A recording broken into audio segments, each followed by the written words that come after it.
Folks, welcome to an all new episode of So Bad It's Good with Ryan Bailey. This is your pal Ryan, and this is probably going to be your Saturday episode. I'm coming at you live from Charleston.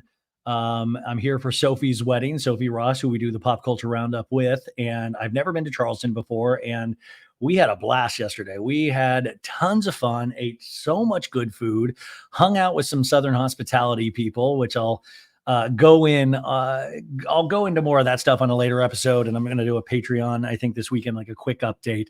But it has been a great time. But today has been all about work. I had 2 interviews today, and then this Real Housewives of Beverly Hills season 14 trailer just dropped out of nowhere yesterday. So of course I had to do a special emergency episode just to cover the Real Housewives of Beverly Hills trailer. We managed to make a 2-minute and 37 trailer into an hour-long podcast episode, which is really the thesis statement of So Bad It's Good if you think about it. But go check that out if you haven't already. It's also up on YouTube if you want to watch along with us. Maritza made some amazing graphics for it. But today we're here to talk about Real Housewives of Orange County. And then I'm going to go to Sophie's rehearsal dinner and then the wedding's tomorrow. So a little bit of change up in terms of our release schedule. We still have plenty of content out there, but these recaps, the Salt Lake City one, which is usually out on Friday, we're moving that to Monday instead of the pop culture roundup just for this week because there are special circumstances because, hey, I'm in Charleston, man. Bop-a-doo, bop-a-doo, bop-a-dee-ee. It's easy. And the birds and the bees and the 1, 2, 3. Ooh-hoo. And of course, we dedicated the Beverly Hills trailer recap to Butler Michael, who passed away this week, unfortunately. But we're dedicating all these episodes to Michael. What a good, kind-hearted man. And I hope he is in a better place right now. But man, so many great moments that we got to see him on Southern Charm with. Oh, and huge news, folks. Huge news. And this is thanks to a lot of you guys on the old gram, is that Craig Conover has unblocked me. That's right. Craig Conover has no longer blocking Ryan Bailey. He has been unblocked by Craig Conover. I am speaking about myself in the third person right now. But I went into Sewing Down South and I got a Sewing Down South hat and I made a post about it. And then I think a lot of you guys reached out to Craig and I am unblocked. He didn't follow me, but I don't need to follow. I'm just happy to be able to now follow along on Craig's adventures and just see the beautiful life that he's leading. But listen, this is the power of the baddies, the power of baddie gang, not daddy gang, baddie gang. We are moving mountains, folks. We are getting people to unblock me. And someday, hopefully down the line, I'll be able to have a larger conversation with Mr. Conover about why he blocked me initially and talk about any of the things and how I've done him wrong. But man, what a way to wake up, to be unblocked. So Craig, I know you're not listening, but thank you from the bottom of my cold black heart. And this Charleston, folks, it is an amazing place. It's beautiful. First off, the food is insane and it's really peaceful. It is, at night, it kind of seems like a college party town. And I'm like, oh, the Shep in Austin, they're never going to settle down if this is where they live. There's college girls everywhere. It seems like the club scene at night seems to be going off. But during the day, it's really quaint and peaceful and like homey and all of those good things. I'm kind of blown away. I've never been here before. So I'm excited to do more exploring tomorrow. But today we got to work, man. It's time to make the donuts. We had a fantastic episode of Orange County. And by fantastic, I mean, really, really just, we're in the pits of hell. Listen, Tamra not having a great season once again. Like Tamra, there's got to be a milestone for how many bad episodes in a row one character can have, but she is doing it, man. The final scenes of this, ooh, and then Heather Dubrow, I feel like is being taken down with Tamra. And it's all about the choices you make in these shows. Remember, we're talking about the show itself and what we see on the shows. We're not privy. We're a little privy, but we're not really privy to all of the craziness that happens behind the scenes and behind the camera. So this kind of turns into a game of what story can you tell on camera? What story are we getting? And sometimes those two things don't line up about reality and what we actually see. But from what we actually see, I don't think Heather Dubrow had a great episode. I don't think Tamra had a great episode. Shannon, a little on the fence. Shannon is obviously, and like I said last week in regards to that text message that she shared with Jen Pedranti about Ryan Boyajian and the, sending a private investigator after Ryan.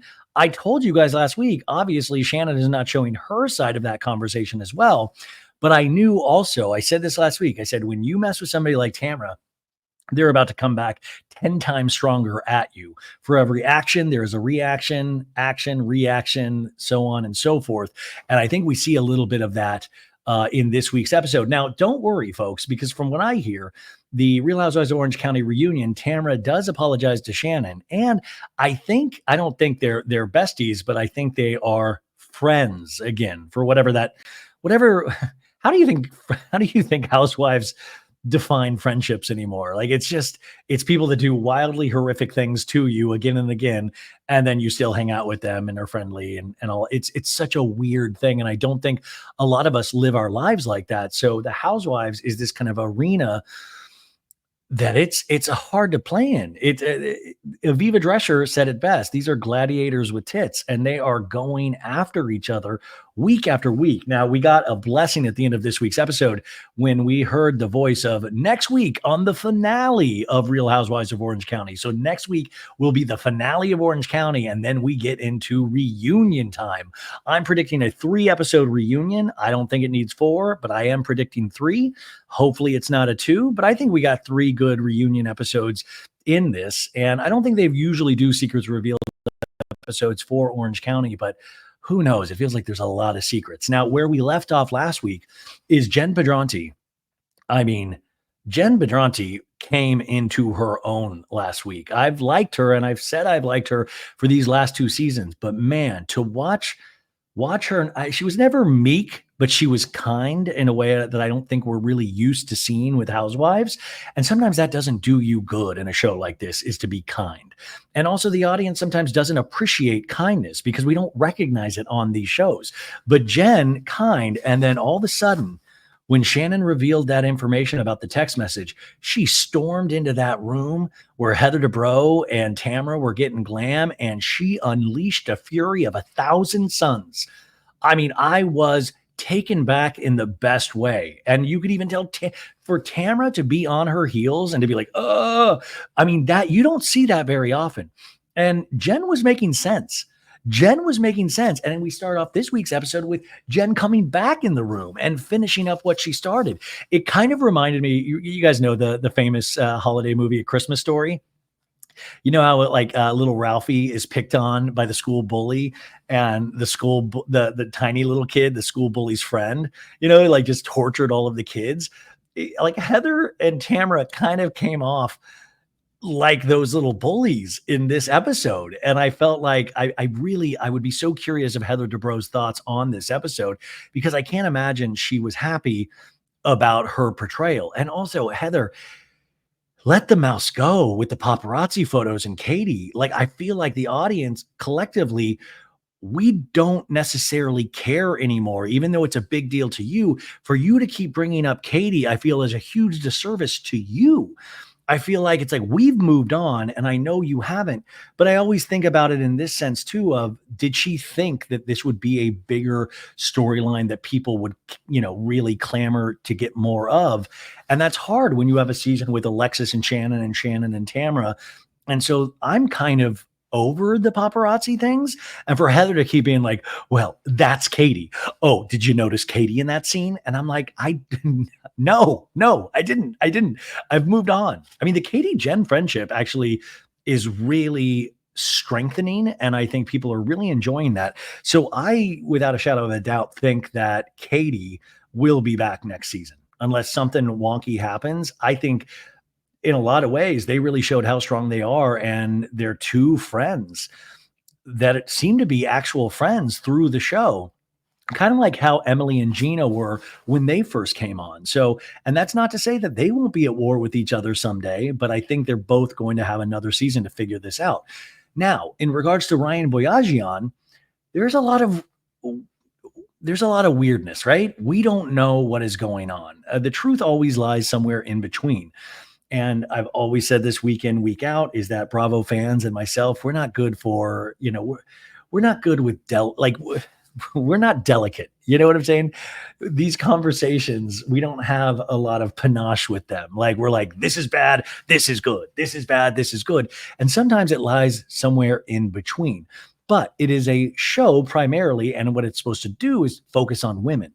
So when we bring this Ryan stuff into it, I mean, I don't think we're going to know the truth about what is going on with this FBI investigation until much later, even though, remember, in the finale next week, they picked cameras back up once the full story broke about Otani and his translator and funneling money and this and that. So I'm curious how this show is going to handle that in the final episode, because it looks like from the trailer, they get married. They get married. It looks like, for me, like from my blind eyes, it looks like they get married in the finale. So we will see. But I really appreciate Jenn really coming for Tamra in a very real way, because even if you take Ryan out of it, we're also talking about a pattern of behavior that Jenn and other ladies have witnessed in regards to Tamra. And I'm trying to talk about Tamra with kindness and give her grace, as is a favorite word that we use when we describe housewives. But Tamra, man, she makes it so hard on herself. And I still find it interesting. We just had a couple of weeks ago where she had talked about being on the spectrum, maybe because she had been to one therapist appointment. And there was so much blowback on that. And part of me does wonder if Tamra really knew how bad it was going to get for her in terms of perception from the audience. And not that she would make up something like that, but I do wonder if she thought maybe sharing that, of really trying to be open and honest with her struggles, would make us a little bit more apt to not treat her with kid gloves, but to also realize, okay, here's a human being recognizing they have problems. And that's hard when you have somebody really strong and that leads from their chest like Tamra does. So, man, anyways, what a good character study of a lot of fascinating women. Now, Real Housewives of Salt Lake City, we keep comparing it to that because that's the other Housewives iteration that's on. And Salt Lake City, intense as well, but in a completely different comedic way.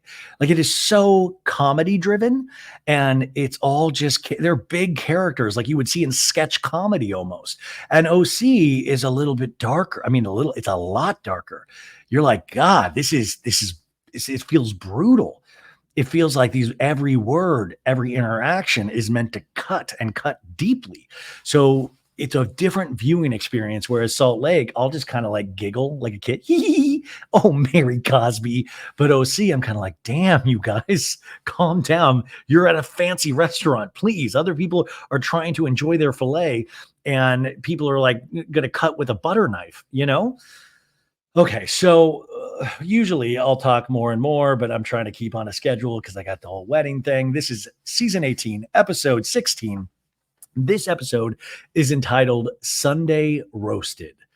And the description the cable company gives, the Peacock description says, Heather learns that Katie is spreading rumors about her that involve the kids.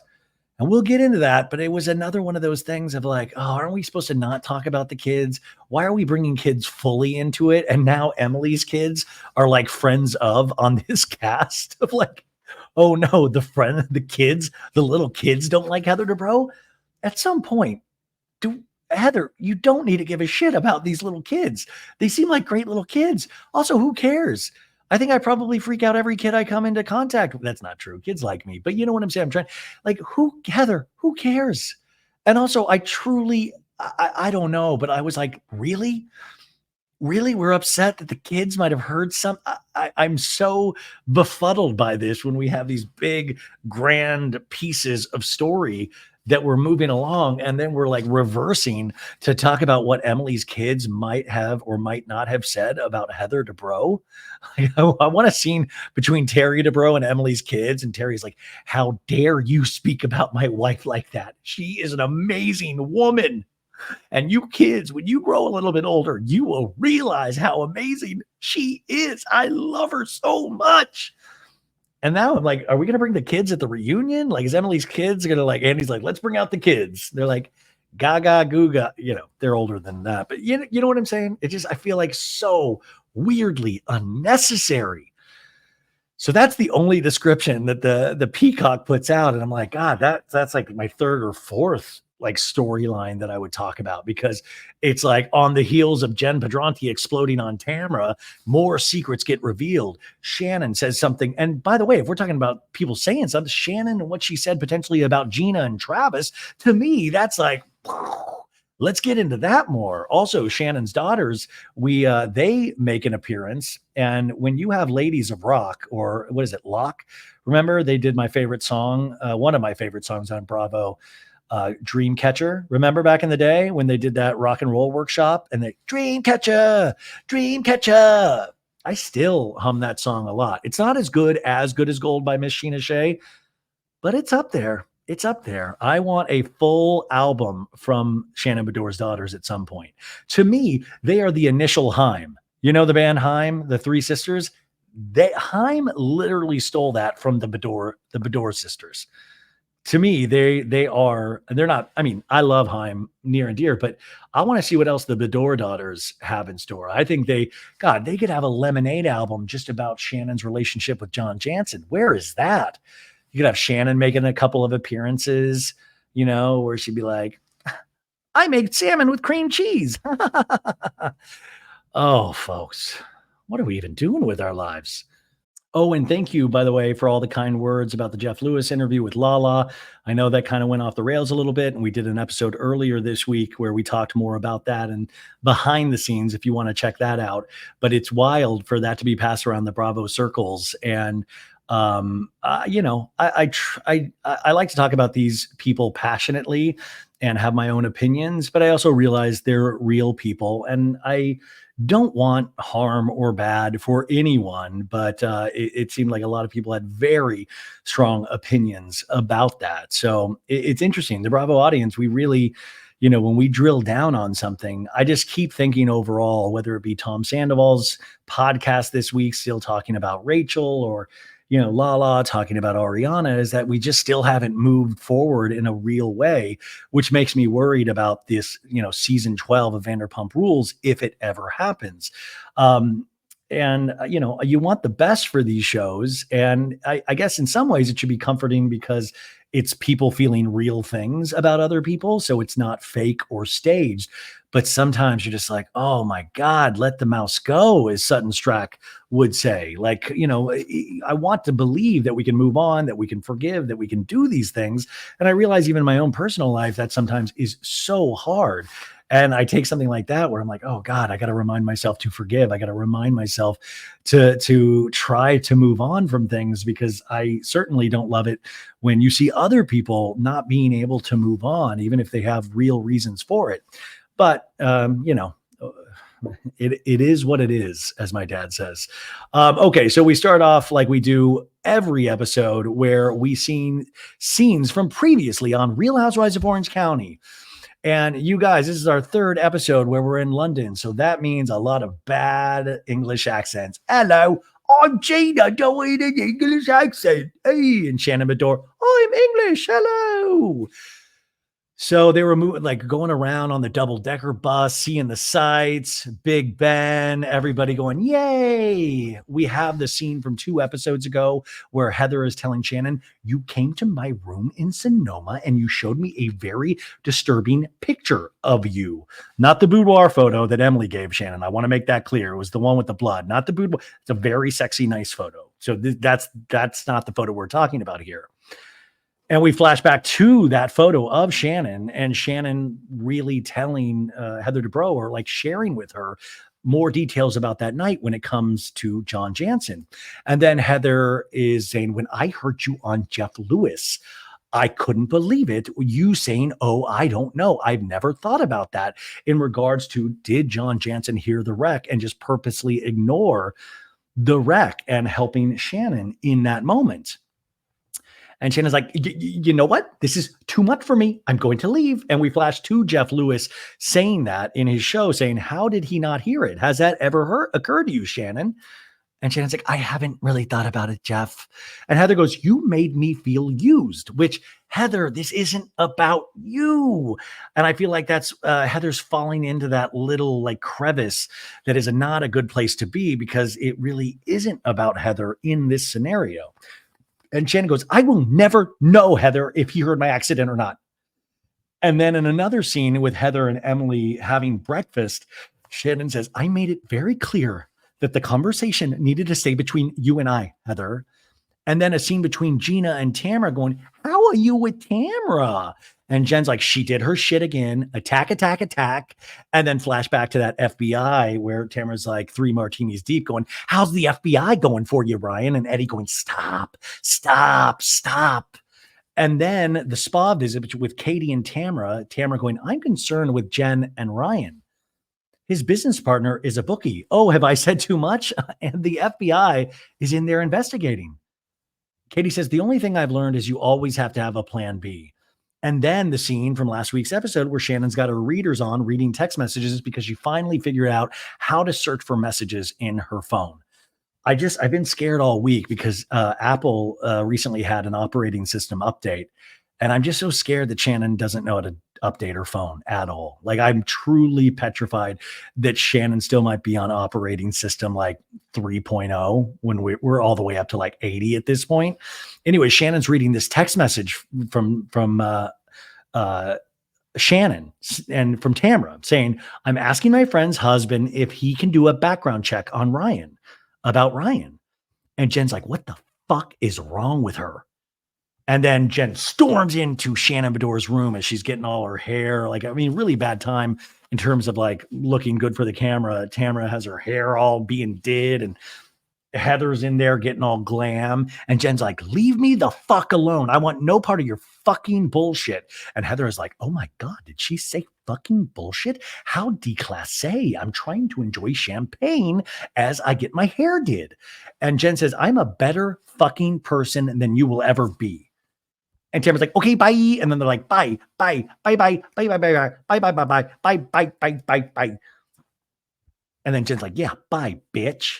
Boom, mic drop, even though there was no mic. So Jenn walks down the hall and we pick up right after that. And Heather's like, Jenn, are you still here? And we have Jenn walking now back to the room. And Jen's like, Heather, I am not interested anymore. And Heather's like, I hear you. Can you just give me a second? And she turns to Tamra and she says, can we not yell? Don't clap. And Tamra's like, she was yelling. I was calm. And it goes, don't clap. Don't do that. And Tamra goes, she can do whatever the fuck she wants. No, sorry. Jenn says, she can do whatever the fuck she wants. It's the only thing she knows how to do. And by the way, these girls are insanely jealous because Jenn Pedranti is showing full belly. Like there's, yeah, I mean, like she has a crop top on. And I think Heather and Tamra are both like, wow, amazing belly work in this scene. So Heather's like, can we just calm down for a second? And Jenn goes, talk shit about me, talk shit about Ryan, and then cry that you fucking love me, Tamra. You don't fucking love anything about me. And Tamra is just sitting very calmly going, I'm not going to talk to you while you're yelling, Jenn, which is so funny because how many times have we seen Tamra just literally lose her mind, somebody just screaming, that's my opinion. How many times have we seen that? So for Tamra to kind of reverse course and try to be very calm, like, I'm not going to talk to you when you are yelling. Me personally, I never yell. So it's hard for me to listen to you yell. Heather trying to broker some sort of peace. Go, here's the thing. Nothing new has happened. This was 2 years ago, but you're also sort of taking into the fact that, Shannon had a hand in, and Tamra goes, all of it. And Jenn goes, I just read all of it. In a talking head, Jenn says, Heather, somebody says you stage paparazzi pictures and you freak out. You're going to sit here and defend Tamra on this? Get out of Tamra's ass and be your own person. Oh, God. That had to have cut Heather Dubrow where it hurts, man. I mean, I would have loved to have seen Heather's reaction when she watched that talking head. Get out of Tamra's ass. Oh my God, Terry, we've got a place in OC. We've got a place in Beverly Hills, but I found a new place and it's in Tamra's butthole. And there is so much room, Terry. The kids, we've got room for them in Tamra's butthole. It is going to be a great space. And also, Drake lives right across in Tamra's butthole. So it's very celebrity centric. But for Jenn to all of a sudden the student becomes the teacher. Jenn has seen through the matrix. She's calling everybody out on everything. So in the scene, Jenn goes, the fact that I thought for years that you were a friend, I was the idiot. Tamra goes, sorry you feel that way. And And Jenn goes, you don't have a soul. You don't have a soul, Tamra. Like, I don't understand. And Heather's like, that's not nice. I draw a line at saying somebody has no soul. That is not nice, Jenn Pedranti. But Heather's like, that's not nice. Like, ooh, gross. And Jen's like, I don't care what you think is nice. It's true. I don't understand you, Tamra. And Tamra goes, we were not in a good place last year. Like that, like that makes everything better. Just because you're not in a good place with somebody doesn't mean you have private investigators investigate the people that you're not in a good place with. I'm sorry, them the rules, you know? But Tamra goes, we even admit that. We've acknowledged that. So Jenn goes, okay, so when you're not in a good place with somebody, you go on background checks? And Tamra's like, I did not do a background check. And Heather goes, she didn't do a background check, Jenn. Guys, we have the receipts. Like, I mean, I hate when we actually have literal proof and then we try to still lie on top of that or bend that truth. Like, she didn't do a background check. Well, then what was the text message? What was the thing? Like, it was a light background check. It was a free background check. You were still looking into something about Ryan. I mean, let's just admit it at this point. You were caught. Okay. That's how these shows operate. They all try to get dirt on each other, and it gets worse and worse the more seasons they have under their belt. Jenn goes, just be careful. Just be careful. Your mouth's gotten you in trouble before, Tamra. And Tamra is just like, so, like, just kind of just, it looks like she's on like 50 Xanaxes. She's like, okay. So Jenn walks down the hall and leaves, and Tamra goes, 2 years ago, I'm at the gym. I'm working on my glutes. This guy comes up to me and goes, oh my God, I was friends with Ryan. I cannot believe that he would show his face after he was named in a lawsuit about selling timeshares in another country, and they weren't building them, and they were collecting the HOA money beforehand. Woo! This is what I'm talking about. Tamra's gonna judge. Tamra judge. The Tamra Judge Show. The judge is in. Because what she just drops is more. This is why every action reaction is so difficult, because Tamra just got nailed, right? Nailed. And Tamra's like, okay, you want to know what we were talking? You want to know what this background check revealed? I mean, by the way, when we're getting into specific details like this, it feels like a little background checky, you know? Like, so Tamra's like, gloves are off. Hey, let me tell you specifically, this man was building timeshares that never happened and charging HOA fees. Oops, did I say that? Tamra goes, people went to jail for it. Also, Cut Fitness. What was going on at Cut Fitness? I tell you, I'm a 24-hour fitness guy myself. No, LA Fitness. That's how great it is. I don't even know the name of my gym. That's how often I go. But when I do go, I ain't talking to anybody. I'm looking down. I'm looking at the machine. I'm just looking at the sweat pouring off my gross body, that whole thing. But I'm never looking to get into conversations with anybody, let alone going, hey, you want to talk timeshares? This Ryan Boyajian, right? You know what HOA means? Like, what was going on at Cut Fitness? I feel like they were not focused on the fitness at all. They were just focused on like just the vumas and the nastiness, as Meredith Marks would say. Where are we fitting in this kind of intense conversation when you should be out of breath? You should be focusing on your sets and your muscles, you know? Like, where are we talking about full on like progress report, like financial reports? It's so weird. But Tamra's like, people went to jail for it, Heather. And Heather's like, And Tamra's like, and I sent it to Shannon. And she goes, oh my God, you have to get information on this. Leslie Beador's ex-husband is named in the lawsuit. Uh-oh, folks. Now we have Leslie Beador, David Beador's new lady, involved. So Shannon, another one of Shannon's ex, is getting involved. We brought in David Beador and Leslie Beador now. The gang's all here. The Bad Vibes gang is all here. So now Tamra has implicated Shannon in this mess. So this is what happens when you yell at Tamra, gloves are off. So she continues the story. She's like, Shannon asked me, do you know anybody that can look into this lawsuit? And we have a copy of this text thread, and it's something blanked out, name and legal papers. And then we see an interactive PDF, and it says, here is the full deposition. And then I believe Tamra says, I'm sure that that kids have the last name of blank, and this is going to come out. I'm sure that kids know somebody and maybe they can check it. And then the next test message, Shannon says, Eddie said, no, sorry. No, Tamra's the black, Shannon's the blue. Sorry. So what I just said, reverse that. But in this one, it looks like Tamra says, Eddie said to send the info in writing to production so you can have a paper trail. And then Shannon wrote, apparently, bloop is suing bloop for back child support. Can your friend look up the case? And then Tamra writes, they need to know that Ryan and his ex-partners are dangerous. So this is, but this text message of sending a paper trail and writing to production so you have the paper trail, that's how crazy these shows have become, where like producers of this show are like, we've gotten our 30th email from Shannon Beador with legal documents today. She keeps talking about paper trail. Like they're literally just trying to edit the show. They're like, we're being used as a paper trail source. This is not what we're making the show for. This is how wild the behind the scenes of Housewives have become. And all of these housewives have just mountains of text material. So anytime any relationship goes wrong with these ladies, it's like, let's consult the scrolls, and the scroll being your iPhone. So Tamra goes, if Shannon had shown Jenn the entire text message, oh, that's right, it would incriminate Shannon. And it highlights Shannon writing, can your friend look up the case? Tamra says, Shannon was equally as concerned as I was.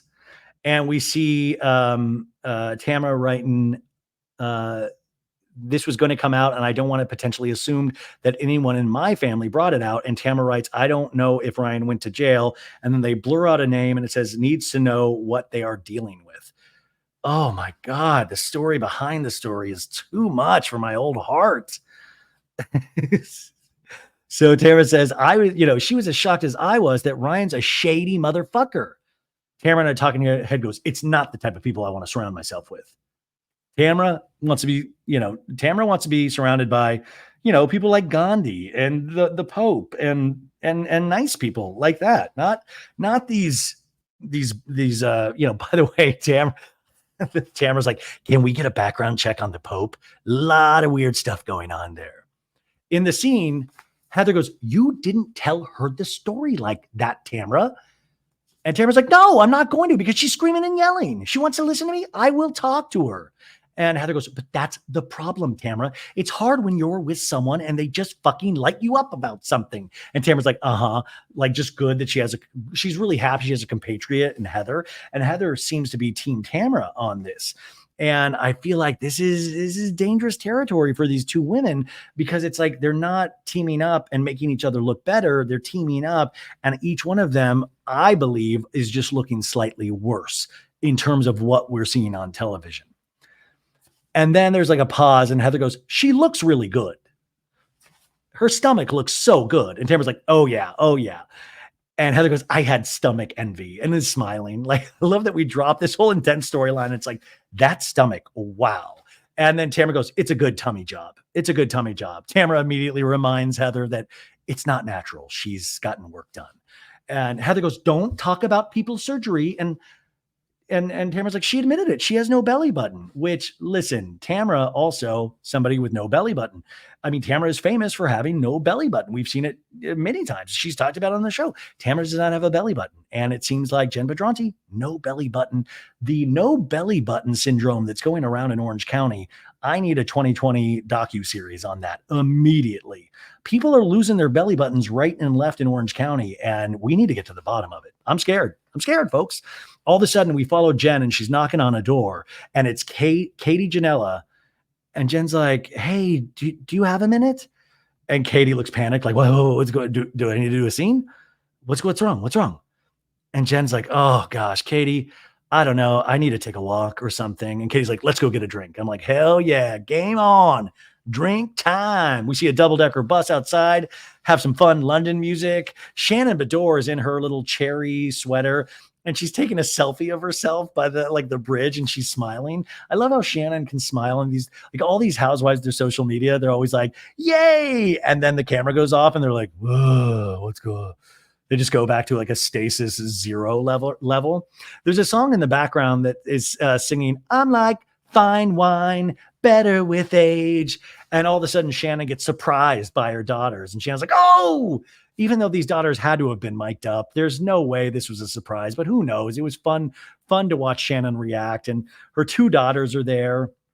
And she's like, hi, girls, Dreamcatcher. And they big hello. And Shannon's like, I'm so excited. Oh my God, welcome to London. So Stella lost her voice. She's like, it's gone. My voice is gone, Mom. I sound like Harvey Fierstein. In a talking head, Shannon goes, it's so exciting for my girls to take the train from Paris to spend time with me on my 60th birthday. Like, this is stuff that you can't even imagine. Her daughter's like, what was that? Why were you taking a selfie of yourself? And the other daughter's like, it was really embarrassing, Mom. And in a talking head, Shannon's like, who would have thought that I'd be able to see both my daughters in London, in cheery old London? Shannon's like, you want to go walk? Let's go get something to eat. They're like, I'm hungry. I've had a long trip. Let's do this. They go to a place called Sticky Mango and they sit down. And I'm already like, this is what we're trained to do with this season. I'm just waiting to get Shannon Beador's drink order. Like, is she going to go with water? She's going to go with a booze drink. What are we doing? Are we doing non-alcoholic, alcoholic? What are the girls going to do? You know, unfortunately, you pay attention to these things just because of the season and how it revolves. And then I'm just hearing Tamra's voice the whole time going, you're an alcoholic. Anyways, the fourth menu that's out on the table is the drink menu. And her one daughter's like, I'm going to order because someone's legal here, because you only have to be 18 years old in London. I wish I could have told myself that when I was 18. I would have, hey, Cheerio, I'm moving to London with my friend PK. Anyways, her daughter's like, the only way to not be hungover is to keep on going. Keep on going. And Shannon's like, okay. It's a joke, Mom. It's a joke. Oh, actually, they both kind of have lost their both of the daughters. Anyways, the one with the worst voice is like, can I do the lobster? Can I do the lobster bad tie, please? Please help. Lobster bad tie. And I'd like the crispy baby potatoes and an espresso martini. And then Shannon goes, can I get a Diet Coke? And I'm like, hell yeah, Shannon, you don't need no booze. And then she's like, but can I also have like a vodka soda? Like a simple vodka soda. And then the other daughter orders an Aperol Spritz. So we're all drinking. We're all having a drink. It's London. And then I was like, how's everything with the girls, Mom? And Shannon's like, well, that hasn't been very good. You guys know all this stuff that's going on with Tamra. The last two nights have not, very kind to me. Which, I'm sure these daughters are not surprised. It's the Housewives, baby. How is it going to be good? You're on the Housewives. They bring out the drinks, the espresso martini, the Aperol Spritz. The daughter's like, typical. Hey, typical ladies, not good two nights. It's a toxic friendship, Mom. Toxic friendship. You guys were very close last year, and now she's switching up, Tamra. Switching up. It's BS. And Shannon's like, that's... the food gets delivered, the spiced cauliflower, it all looks great. But we're not here to talk about the food, folks. And so the daughter's like, so have you gone on any dates, Mom? She's like, no. Well, when are you ready to get back out there, Mom? I don't know. Well, there's nothing going on with me. And she's like, you don't like any boys that you met there? And then she goes, I've had my fair share of boys. And Shannon's like, what? And Stella's laughing like, and then Sophie's like, see, you'd be surprised, you'd be surprised with me. And she goes, you'd be surprised with me. I'm pretty dry right now. What a way to talk to your mom about, bone dry right now. There's not a guy in sight. Bone dry. Big zero on the old Dayton. Got to fire up the apps. Anyways, Sophie's like, so we're all single ladies, like Beyonce says. Yeah. Are you going to find a man here, Mom? And she's like, no. Stella laughs. And then Sophie's like, I want a British man. And Shannon's like, I don't know about that. So we cut from that scene, and all of a sudden we're following feet walking, and it's Heather and Tamra. The evil stepsisters. I'm joking. Heather's like, it feels good to walk, doesn't it? And Tamara's like, yes. And I goes, do you like caviar? Because we are about to have caviar. They're at the Caviar House restaurant. And they get in there. Heather is like a pig in shit. She loves caviar. She loves caviar and champagne. And Heather goes, "This is my kind of place." And Tamara's like, "Yeah, it's beautiful. They got any burgers here?" And Tamara goes, "I think I need a drink." This is what cracks me up. Tamara going so hard on the drinking, but in regards to talking about Shannon, but like Tamara drinking heavily, not, I don't know, heavily, but drinking in potentially every scene, a lot of the scenes this season, especially in London. And yeah, it's vacation, it relaxes you and stuff like that. But then it's hard to use that against somebody else when the visual examples we get, we're seeing you go drink for drink. You know what I'm saying? So they're like, "Yeah, we need drinks." And they decide on champagne, and Heather goes, "Yes, let's try the Bassart," which I'm guessing is like a fancy name for fancy champagne. The Bassart. I'm like, "Let's try the $2 Chuck." Does $2 Chuck have a brute? Like, ooh, the Charles Shaw is really killer here. So they order this glasses of brute, and they get down to talking shop, talking turkey, right? And all of a sudden, we have a third. We have Gina. I'm Gina. I'm in real estate, but I'm also in London. And so they do the whole, "You look pretty." "No, you look pretty. You look pretty." And Heather goes, "What happened? What happened? Why couldn't you meet earlier?"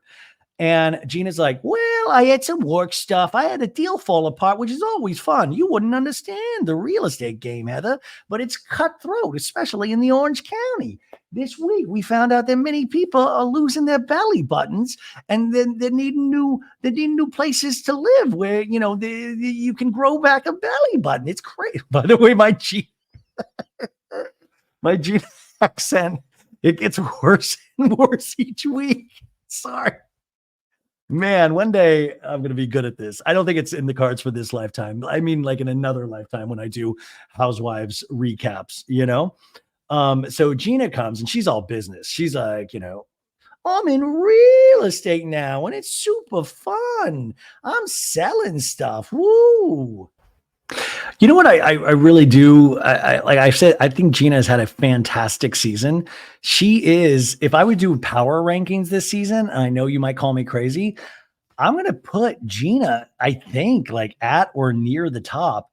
And then I got to go Jen Pedranti, then Shannon Beador, then Katie, then Heather, then Tamra. Like, I think, who am I? I'm leaving out somebody, aren't I? But that's like the power rankings. Um, I, I don't know. What would be your power rankings for this season? But sorry, I left out Emily. Duh. I would put Emily. God, this is just a strong cast. Even Heather and Tamara are strong. They're just strongs in ways that I don't necessarily agree with their housewives moves. But this, guys, I'm sorry. This is a good cast. It is a good cast. I know Tamara frustrates all of us, but I really don't think I would make any changes to this cast. You got gold here. And, but yeah, I mean, Gina, congratulations on the power ranking. I know it doesn't mean a hill of beans, but you so bad it's good. We nominate Gina. And I'm a real estate heiress. Woo, yeah. Okay, so she sits down. She's been putting out fires in real estate. And she's like, "It was just a lot of real estate." And then Tamara's like, "Well, I got a surprise visit." And she does it with that Tamara smile. Like, "Get this. It's not rattled me at all." And Gina's like, "From who? Did Vicki show up?" "Yeah, we needed a Vicki Gunvalson pop in." And Tamara's like, "No, Jenn Pedranti." And Heather does a zoinks, zoinks. And Gina's like, "I know she's agitated." And Tamara's like, "No, agitated is not even the word for it." And then we cut to Emily, Jenn, and Katie taking a brisk walk in the London streets. And I don't know, they're just doing the like, "Hey, how do you cross the streets here? Do you push the button?" Guys, you just walk. It works the same way as in America. You walk across the street. And Emily's like, "You just stopped at Emily, by the way." She's all blink. She's like leather pants. She got like, it looks like a black fur on. She looks like Bianca Sensori or something. They're at a place called the Burlington Arms, and they're getting food. And everybody's like, "Oh, it's so cute. Hey." And Katie's like, "We want fish and chips." And then Jen Pedranti, God love her, she's like, "Do you have to drink? Do you have Malibu?" Remember, she's a Malibu Pepsi kind of lady, which, shout out ASU.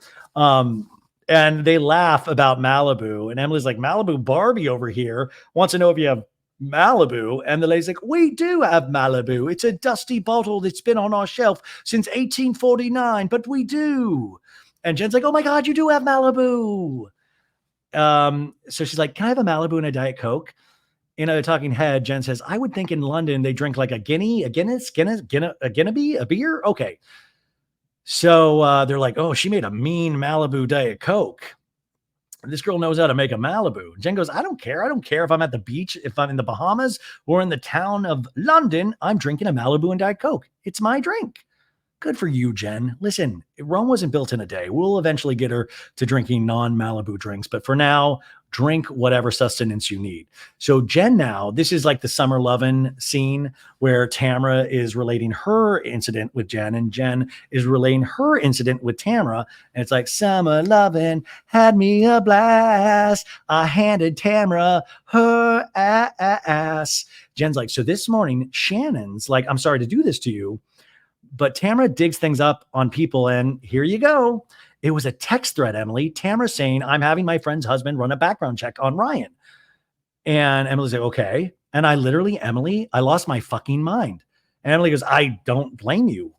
In a talking head, Emily goes, when Tamra doesn't respect someone, there's no boundaries. When Tamra doesn't respect you, get ready for that background check. Get ready to know things about your family that you've never known before. And that's why, Tamra, I respect you. Please respect me. But Emily's laughing. She's like, there's zero respect. None. Zero. Sorry, Jenn. She doesn't respect you and she doesn't respect Ryan. Enjoy the background check.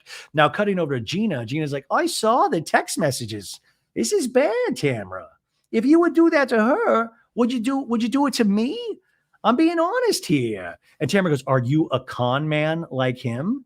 And Gina's like, let me think about it. We go back to Jenn and Emily's like, you're an adult woman. And if this is the person that you choose and he's good to you and he's good to your children and he steps up to the plate, like, I think that's amazing.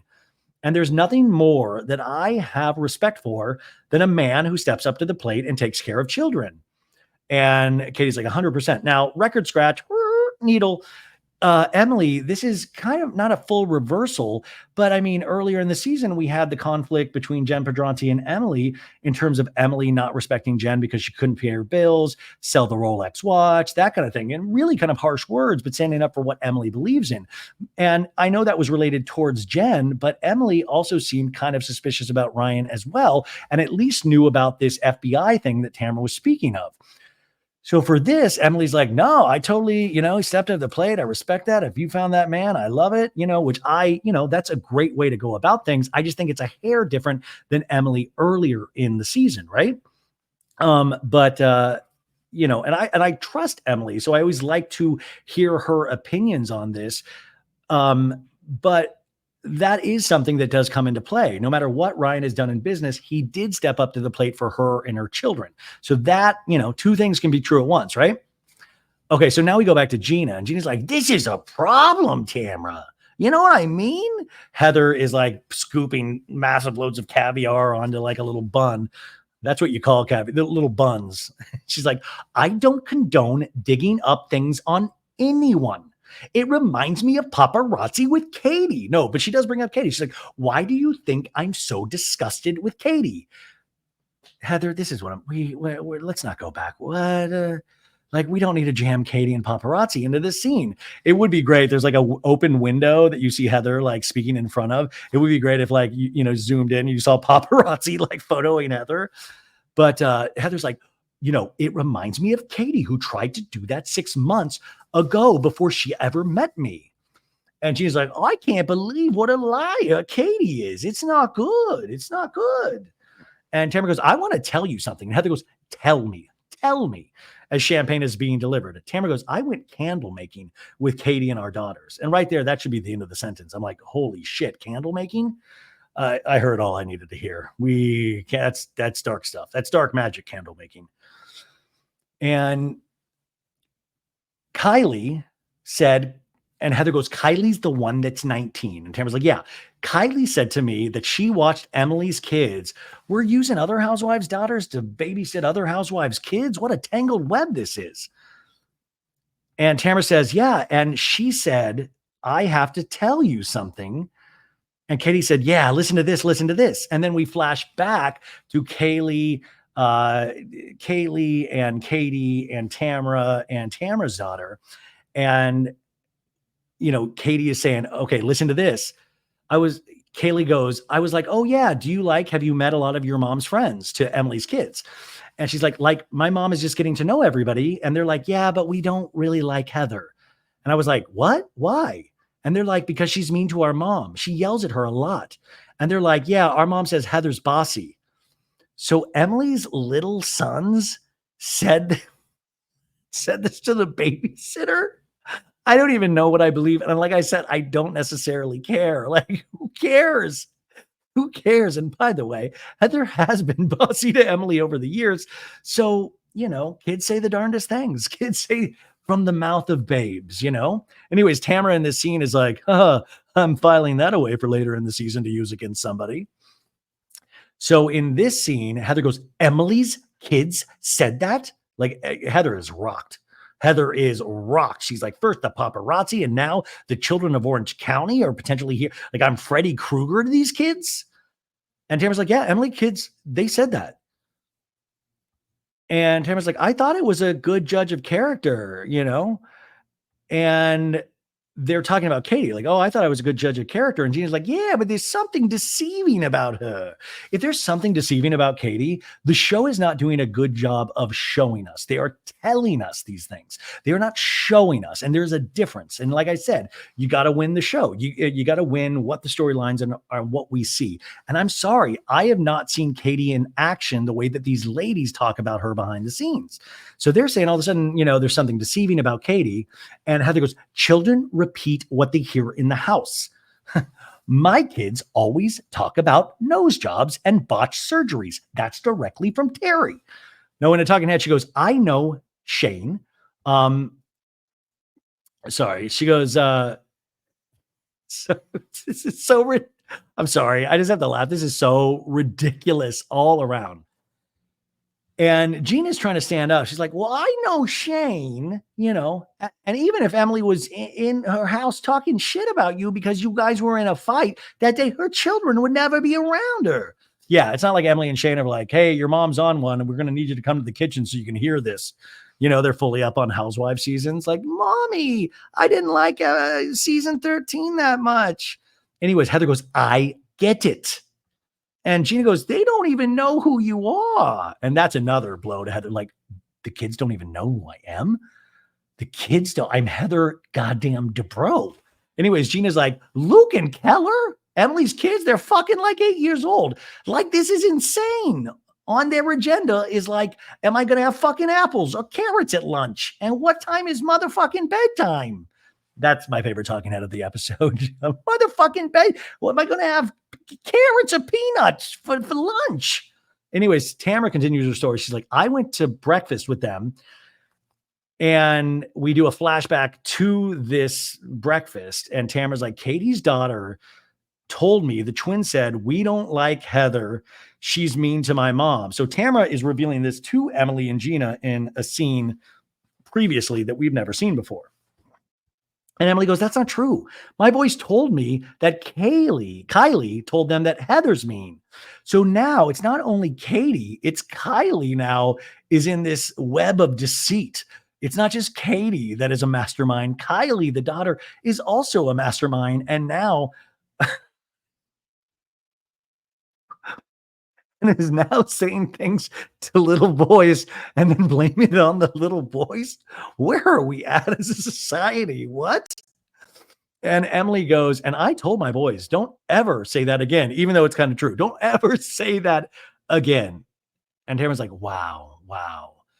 So back in this scene, Heather's angry. She's like, so you're telling me that Katie said things about me to her daughter, and Heather, you guys, she's teary-eyed. She's getting like, what is in the caviar over there? She's getting teary-eyed about this. You're telling me that Katie told things to her daughter, who then went to these little children and said things about me? Oh my God. I need to see Katie's place on Halloween. Like trick or treat. Here's a Snickers and pass it around. Heather's mean. Pass it around to all the kids in the neighborhood. Stay away from the Dubrows. Tamara's like, I'm telling you, Emily was not fucking lying. And Gina's trying to explain. She's like, because her and Shane had a conversation about it, And Shane said, well, she's never babysitting again, and we're never going to talk about this. So now Kylie's out of a babysitting job. Like, this is wild. This is going on behind the scenes. And Heather goes, I'm out with her. I am out with her. Like, fully teary-eyed. And she goes, to use your child as a megaphone is a different kind of insanity. I mean, there's a lot of different kinds of insanity. And I think we see a lot of exhibited on Real Housewives of Orange County, but this is wild. I really would like to know the truth on this one. Hopefully at the reunion, we can get all the kids out there, figure it out. In a talking head, Tamra goes, Katie's very calculated.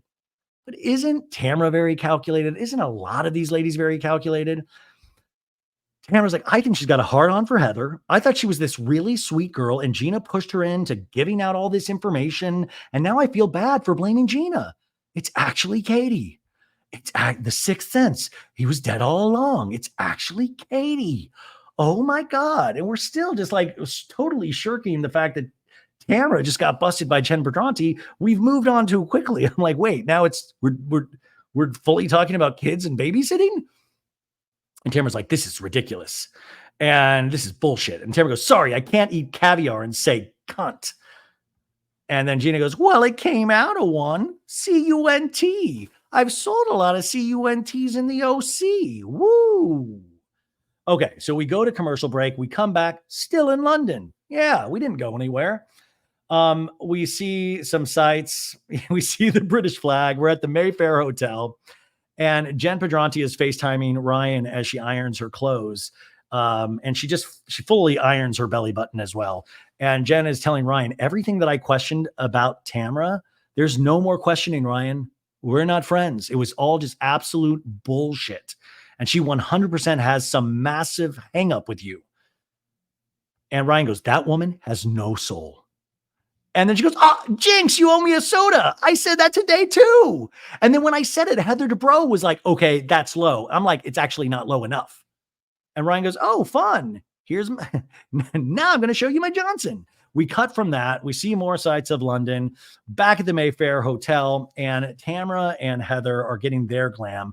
I need these ladies to switch rooms with other people, them together. It's like, it feels terrible to me, and it's weird. And I'm just so curious about, I don't know, the whole rooming situation. And Heather goes, Tamra, we're going to an etiquette class. Okay. And by the way, in this scene, Tamra looks like Sandy at the end of Grease. Like, Sandy. She's like, tell me about it, stud. I thought Tamra was going to have like a Marlboro Light and put it out. She's got the leather, tight pants, the black tube top. It's like older Sandy. Anyways, Tamra hears etiquette and she uncrosses her legs and she like farts and belches. And she's like, ugh. And Heather goes, I think it's a good move for an etiquette class. Just saying. And Tamra's like, all of us are just me. And Heather goes, all of us, not just you. And Tamra's like, no, thank you. No, I don't need etiquette, fart, burp. So we are in the hotel lobby, and Shannon is saying goodbye to her daughters. I love you. I love you, Mom. I'm trying to get my voice back. She's like, will you text me when you're on the plane, when you get off the train? And they're like, no, it's a train. Okay, love you. Bye, girls. Bye. Bye. More outside shots of London. And then we see all of these ladies getting ready for this etiquette class / dinner. And Shannon is walking in with Katie and Jenn Pedranti. And you know how I've said this season was this gigantic, what can we put Shannon Beador through emotionally, physically, mentally, all of this? Well, guys, we've got a new contender this week, because guess what? Shannon's in the toughest battle of her life. And I don't mean with Tamra, I mean with her poop. That's right. Shannon Beador has not been able to poop for 72 hours now. She's like, I have not gone to the bathroom in days. I have not gone to the bathroom in days. And in the talking head, she feels like all shy and demure. I have not gone to the bathroom in days. And I'm having some pains. And she's telling the ladies, there's a bit of a bloat. There's a bit of a bloat going on. I'm backed up. I'm backed up. This poor Shannon Beador. I mean, hats off. I mean, this is not the first time we've seen Shannon Beador backed up on Real Housewives of Orange County. Remember Dr. Moon? Remember the enema that David had to give her back in the old? I mean, we've seen some shit. Like, this is our Vietnam, some of these scenes in Orange County. So we're at dinner. We know Shannon Beador hasn't pooped in a while. And it's a lot of tension when you're tense like this, when you're fighting for your life all the time. You keep things in because I think your body thinks you need it to fight the battles, you know? Okay, folks, listen, it's the next day. I only got through an hour. Yeah, just a quick hour of Real Housewives of Orange County recapping. It's Saturday in Charleston. Last night, Sophie's rehearsal dinner was amazing. We'll go into all of that at a different time, but she looked beautiful. It was so fun to meet her family and friends. In fact, her florist listens to the show. Sophie's mom brought over the florist because she wanted to meet me because she listens to the show. That's insane. So hello, if you're listening. I told her to go listen to the Beverly Hills trailer recap. So hopefully she did it. But it was truly a very special night. And yeah, it was a great night. I don't know. Everything's great. But let's get back to something that's not so great. And that's Orange County, because they are in London, folks, and they are about to get an etiquette class. This was like a real missed opportunity. We should have had Countess Luann, like, darling, this is how you hold a salad fork. Are you kidding me? So they're going into this restaurant and we meet this lady and she's like, sorry to interrupt, ladies. I'd like to introduce myself. I'm Laura Acomo and I'm going to be teaching you English dining etiquette. And they're like, and Shannon's like, ooh. Heather and Tamra walk in together. Emily and Gina walk in together. And Emily looks upset and Heather goes, what's wrong? And Emily goes, you said that would start in 6 hours and it's fucking started in 2. And then we flash back to a couple hours earlier where they were talking about the etiquette class. And Katie talks about her GI doctor. I mean, you know, as you get older, GI doctors play a more important part in everybody's life. And Shannon at this dinner table is like, you guys were talking about GI? Are you talking about, is it poop pills? Is it poop pills? Because remember, Shannon is completely backed up. And the etiquette lady already is like, oh my God, you guys are failing etiquette like big time. Like, I'm not sure the proper conversation at any dinner table, but I would imagine poop pills is not the way to start it off. Emily is like, where's the closest restroom? And Emily in a talking head says, I'm going to shit my pants. Thank God the talking head, the Laura Como etiquette lady didn't hear this. Like, I'm sorry, you're not supposed to talk about shitting your pants at a 5-course meal. Please, please. But Emily said, I just wanted to forewarn all of you so that when I leave the table unexpectedly, you know where I am. So Emily is like just scoping out the restroom, but says this is proper etiquette. So the etiquette woman is like, good evening, ladies, and thank you for joining me. I'm here this evening to teach you about English dining etiquette.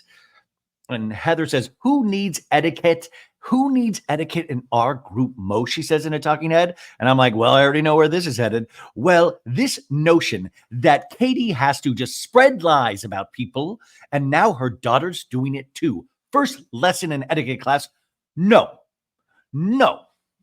So the etiquette lady's like, the first thing you're going to look at is what you use your napkin for. And Emma's like, Tamra, what do you use a napkin for? And Heather's like, could it be projectile? And then we flash back to a scene earlier season with Shannon going, what, you want to fucking tell me to watch it? And throwing her napkin. Jen Pedranti says, I may not know where every fork goes, okay? But I do know I have never thrown a napkin in somebody's face, and I've never spit a loogie back in my drink.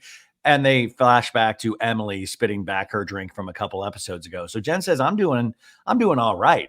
The lady's like, typically a table setting would have your knife and spoons to the right. Your knife and fork stay in your hand. Is that how you all eat? And Heather goes, that's how I eat. That's how I eat. Tamra's like, I eat with my claws. Ah. And somebody asks Heather, the whole time you eat with your silverware the whole time? And Heather goes, meaning you don't switch. And the lady's like, and when you're sitting, you need to be sitting up because if your back is touching the back of your chair, then you haven't got good posture.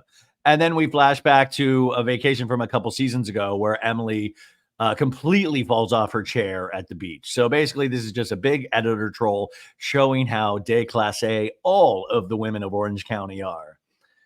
Heather goes, is it rude to point? And the lady's like, pointing in some cultures is actually seen as very rude. And generally, I would advise against it. And then we flash back to earlier this season with Emily and Heather pointing at each other. And Emily's like, don't point at me. Don't point at me. And Katie's like, yeah, we all need a little etiquette to brush up. Hey, where's the etiquette on calling a private investigator about Ryan Boyajian? Is that it? Like, hit the etiquette lady with that. Like, is it proper etiquette to do a background search on somebody? Shannon and I talking head goes, can we talk about how you're not supposed to attack people at a dinner table, ma'am? So the lady's like, the index finger should be as flat as possible. Can you see where my finger is? The knife, it should just be on the joint. And then Jenn Pedranti takes her knife and makes a slicing neck motion. And the lady's like, this is how you would hold your spoon. Did you want to say something? And Jenn's like, no. I was practicing your movements with the spoon. Yeah. The lady's like, what you don't want to do is blow onto the soup or even your food at all. What we do not do is butter the whole thing. You never use the butter knife to cut it. So this is all like kind of edited together, just meaning how much she's talking about etiquette. The lady's like, you actually should break with your fingers.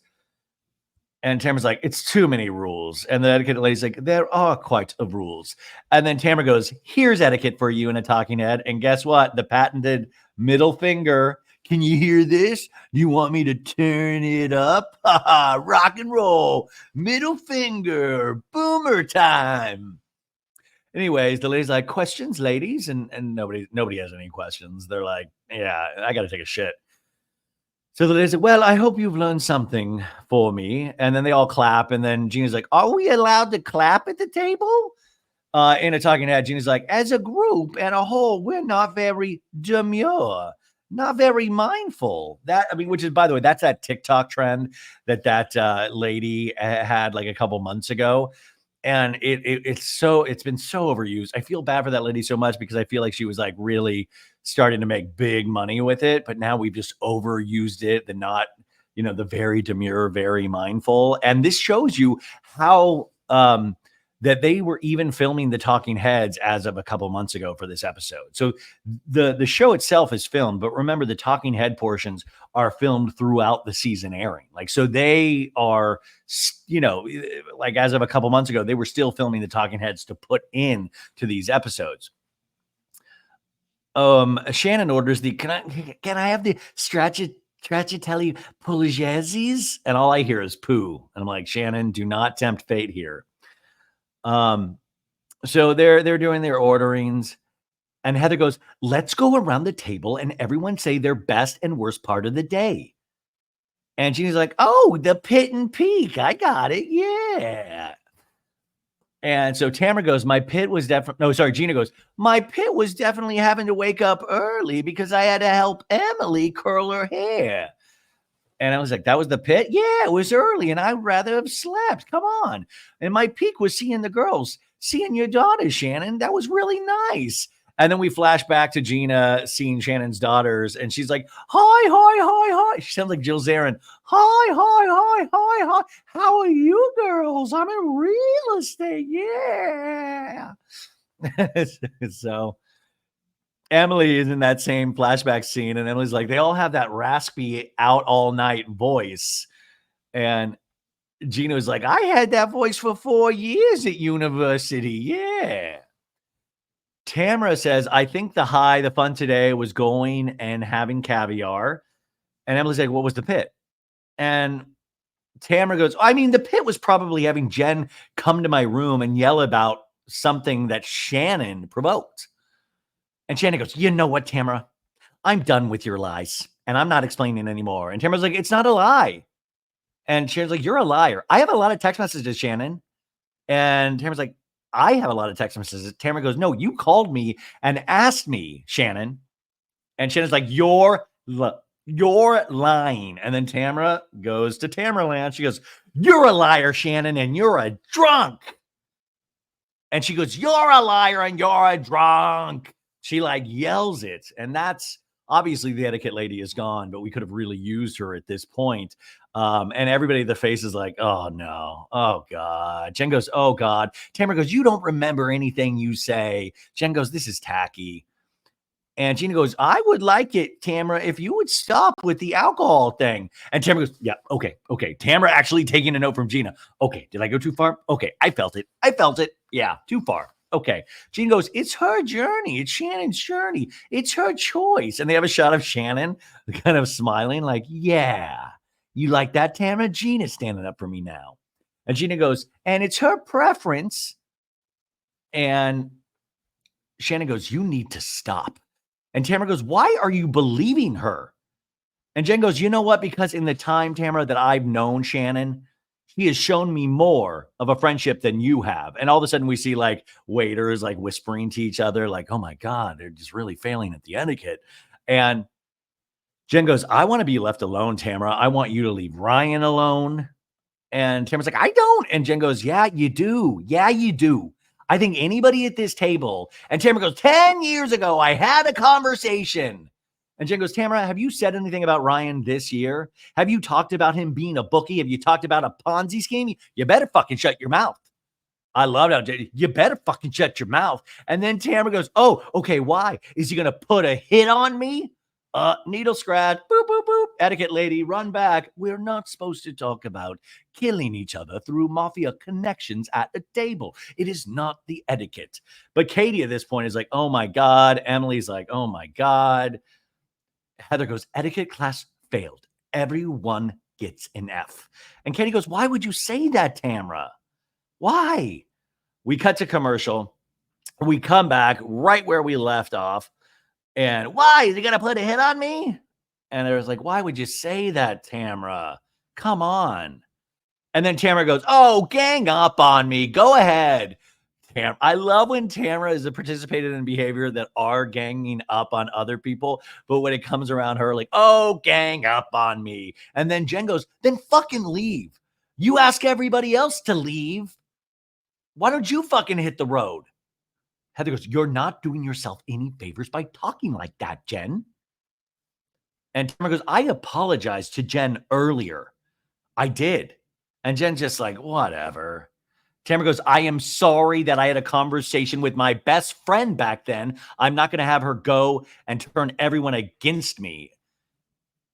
And Gina's like, she's not doing that. Am I against you? Come on. Is she against you? No, we're trying to get you to take responsibility for your side of things. That's all, Tamra. And Tamra's like, what would you like me to take responsibility for? And Jen goes, I'm good. I'm peachy. I'm good. And Tamra's like, so we're good. And Jen goes, oh no, we're not good. I'm saying shut your fucking mouth. And Tamra does the zipper on the mouth, like, and goes, and then throws away the key. And she goes, ugh. Tamra does these like little witch motions. Double toil and trouble. It's Agatha all along with Tamra. Anyways, Heather in a talking head goes, I have never seen Jenn be this loud, be this confrontational. It's actually a little impressive. That's right, Heather. That's right. That's good. Because you've seen Tamra do it. You haven't seen Jenn. And that's what happens. OC eventually rottens everybody to the point where they have to use their outside voices. Katie in a talking head goes, Jenn wants to know how to establish a boundary. Girl, I think you just did. It was that scene in The Karate Kid with Ralph Macchio and Pat Morita, Mr. Miyagi. Mr. Miyagi should be on the side of the room going, yes, Jenn-san. Yes. Very good work. Very good. That's my Pat Morita imitation. Anyways, Shannon goes, well, I am wiped out. I'm falling asleep. And Emily's like, yeah, I'm doing the non-poop dance and the don't poop your pants dance. And Shannon's laughing like, oh. Emily's like, that's what I'm doing. And Jenn goes, I'm nearly fainting. I could fall face first in my pasta. Shannon goes, we all need to go to bed. We have an early day tomorrow. So how about we all get a good night's sleep and then go and fight tomorrow? No, I mean, go to the countryside tomorrow. We didn't even get to see them eat their food, but then it was like, okay, good night. Shannon's like, good night. You can just tell Shannon's walking like she is definitely backed up. So they all leave. Did they even eat actually, or did they just fight and decide not to eat? Anyways, it's nighttime in good old Merry England. And Katie is like, did we want to really sit there and listen to her yell and scream? And Jen's like, no, I've had my fair share. And Jen's like, yeah, or Katie's like, I don't even give a shit, you know? This group of women is not for the weak, Katie says. I am so thankful that I have Jenn in my life. We understand each other. We're actually good people. She's throwing allegations at Ryan that are unacceptable and damaging to my family, Jenn Pedranti tells Katie. And Katie goes, and you look so fucking hot. Telling her how you felt. You did. I love that it's not just standing up for yourself. You looked hot. Did you see your belly when you stood up to that is hot standing up hotness. Katie in a talking head goes, Jenn has told me in the years past she hasn't stuck up for herself against Tamra. And I'm so proud of her that she has found her voice and she's sticking up for herself. And Jenn tells Katie, who's she loyal to, Tamra? Anybody. It doesn't even have to be in our friend group. Who is she loyal to?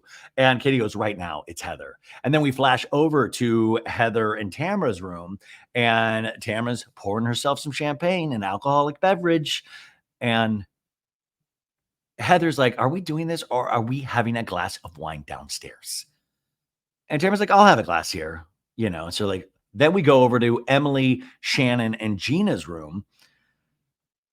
And Emily is like, there's like a big fruit basket in the thing. And there's like these big, I don't know, what are these oranges? Like pomegranates, big pomegranates. And Shannon's like, are these the size of Travis's balls? Remember, Gina has a recurring joke, which may be true, that Travis has balls the size of Texas.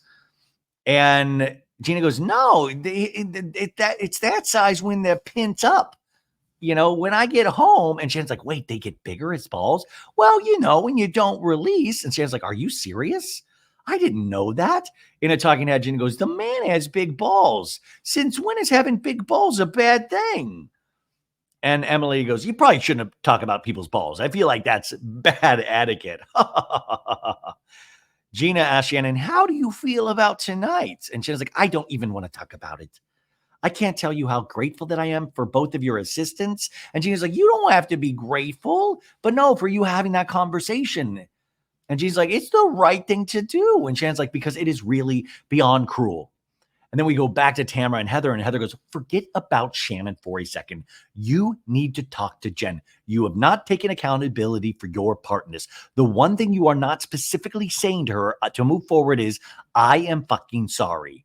You feel bad that you did it. It was not okay, and it won't happen again. Now, Heather is being a good friend to Tamra because I think, you know, she's on Tamra's side, but also telling Tamra where she has gone wrong and what she needs to do.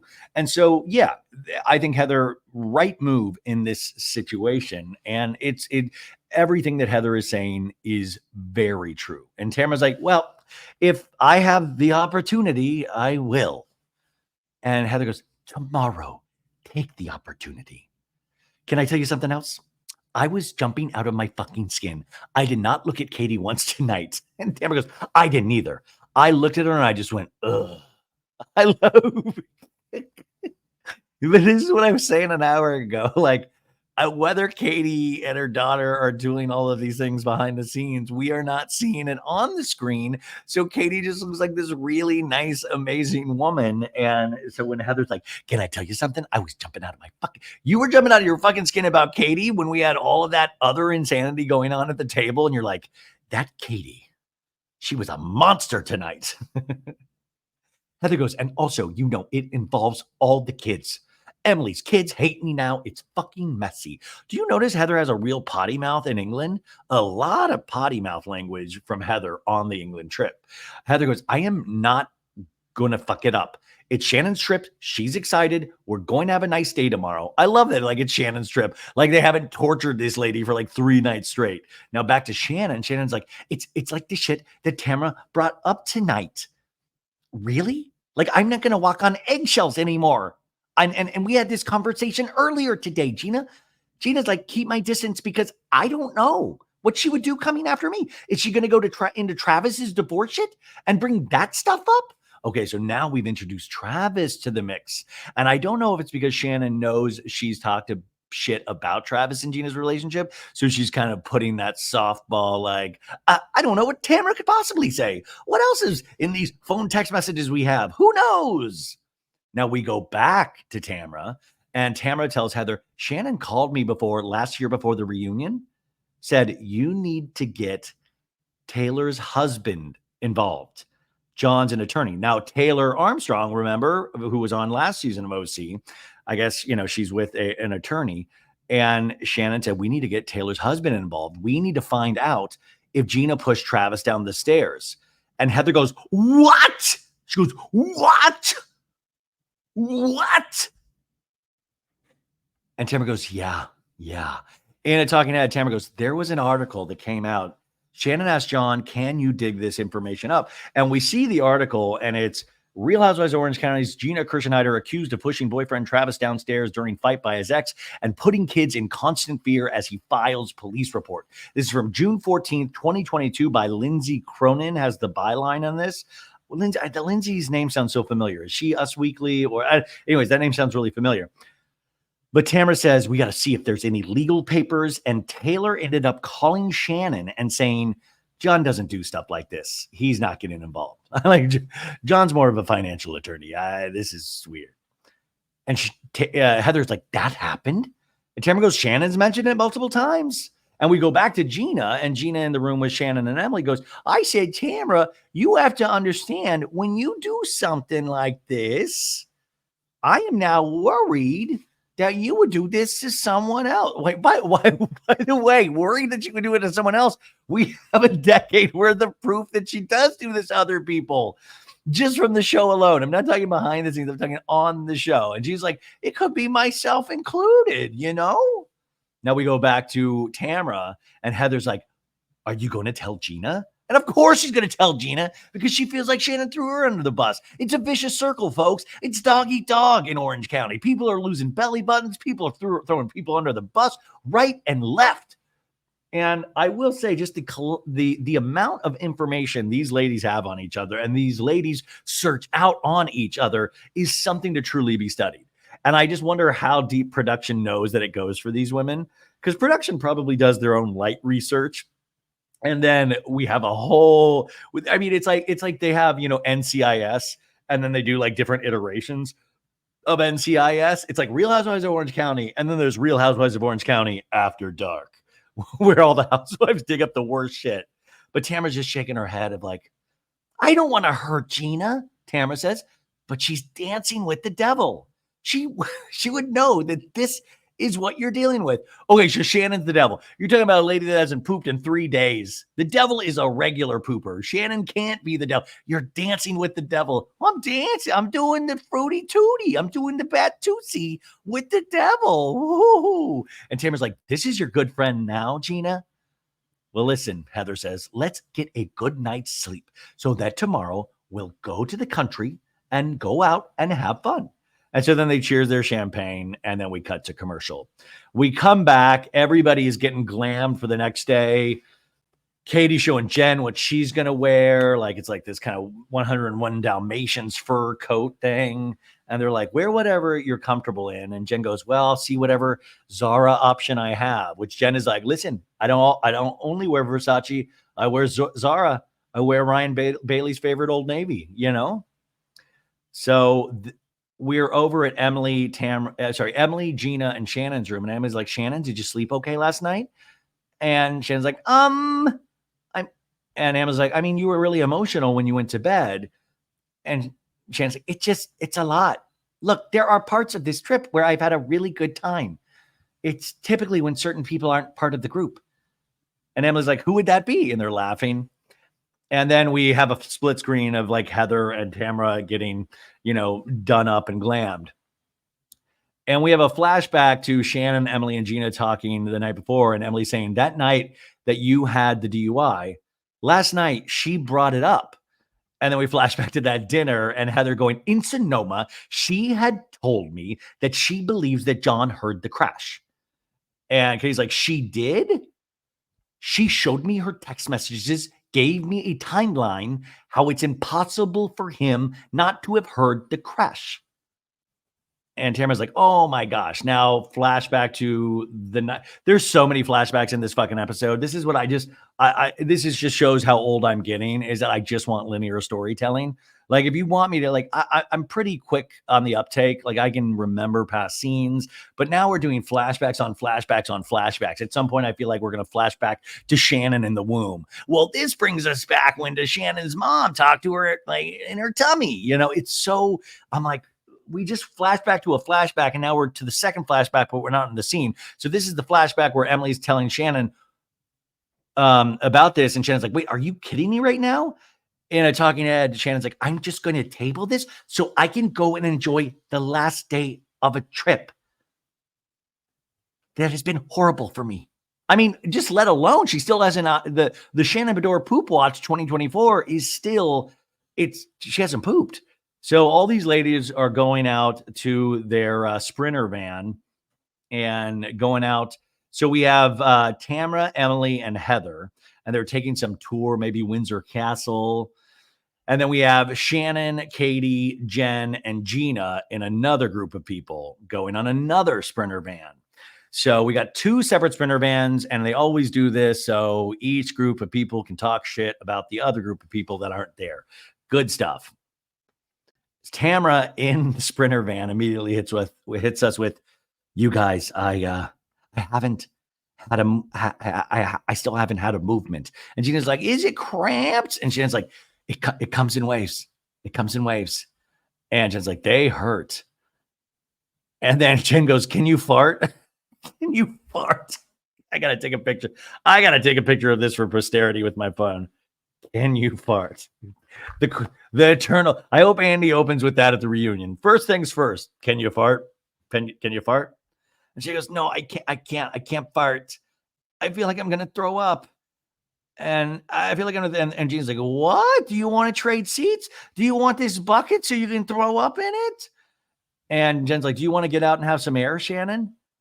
And Shannon's like, sorry, you guys. And they're like, no, don't apologize. Sorry.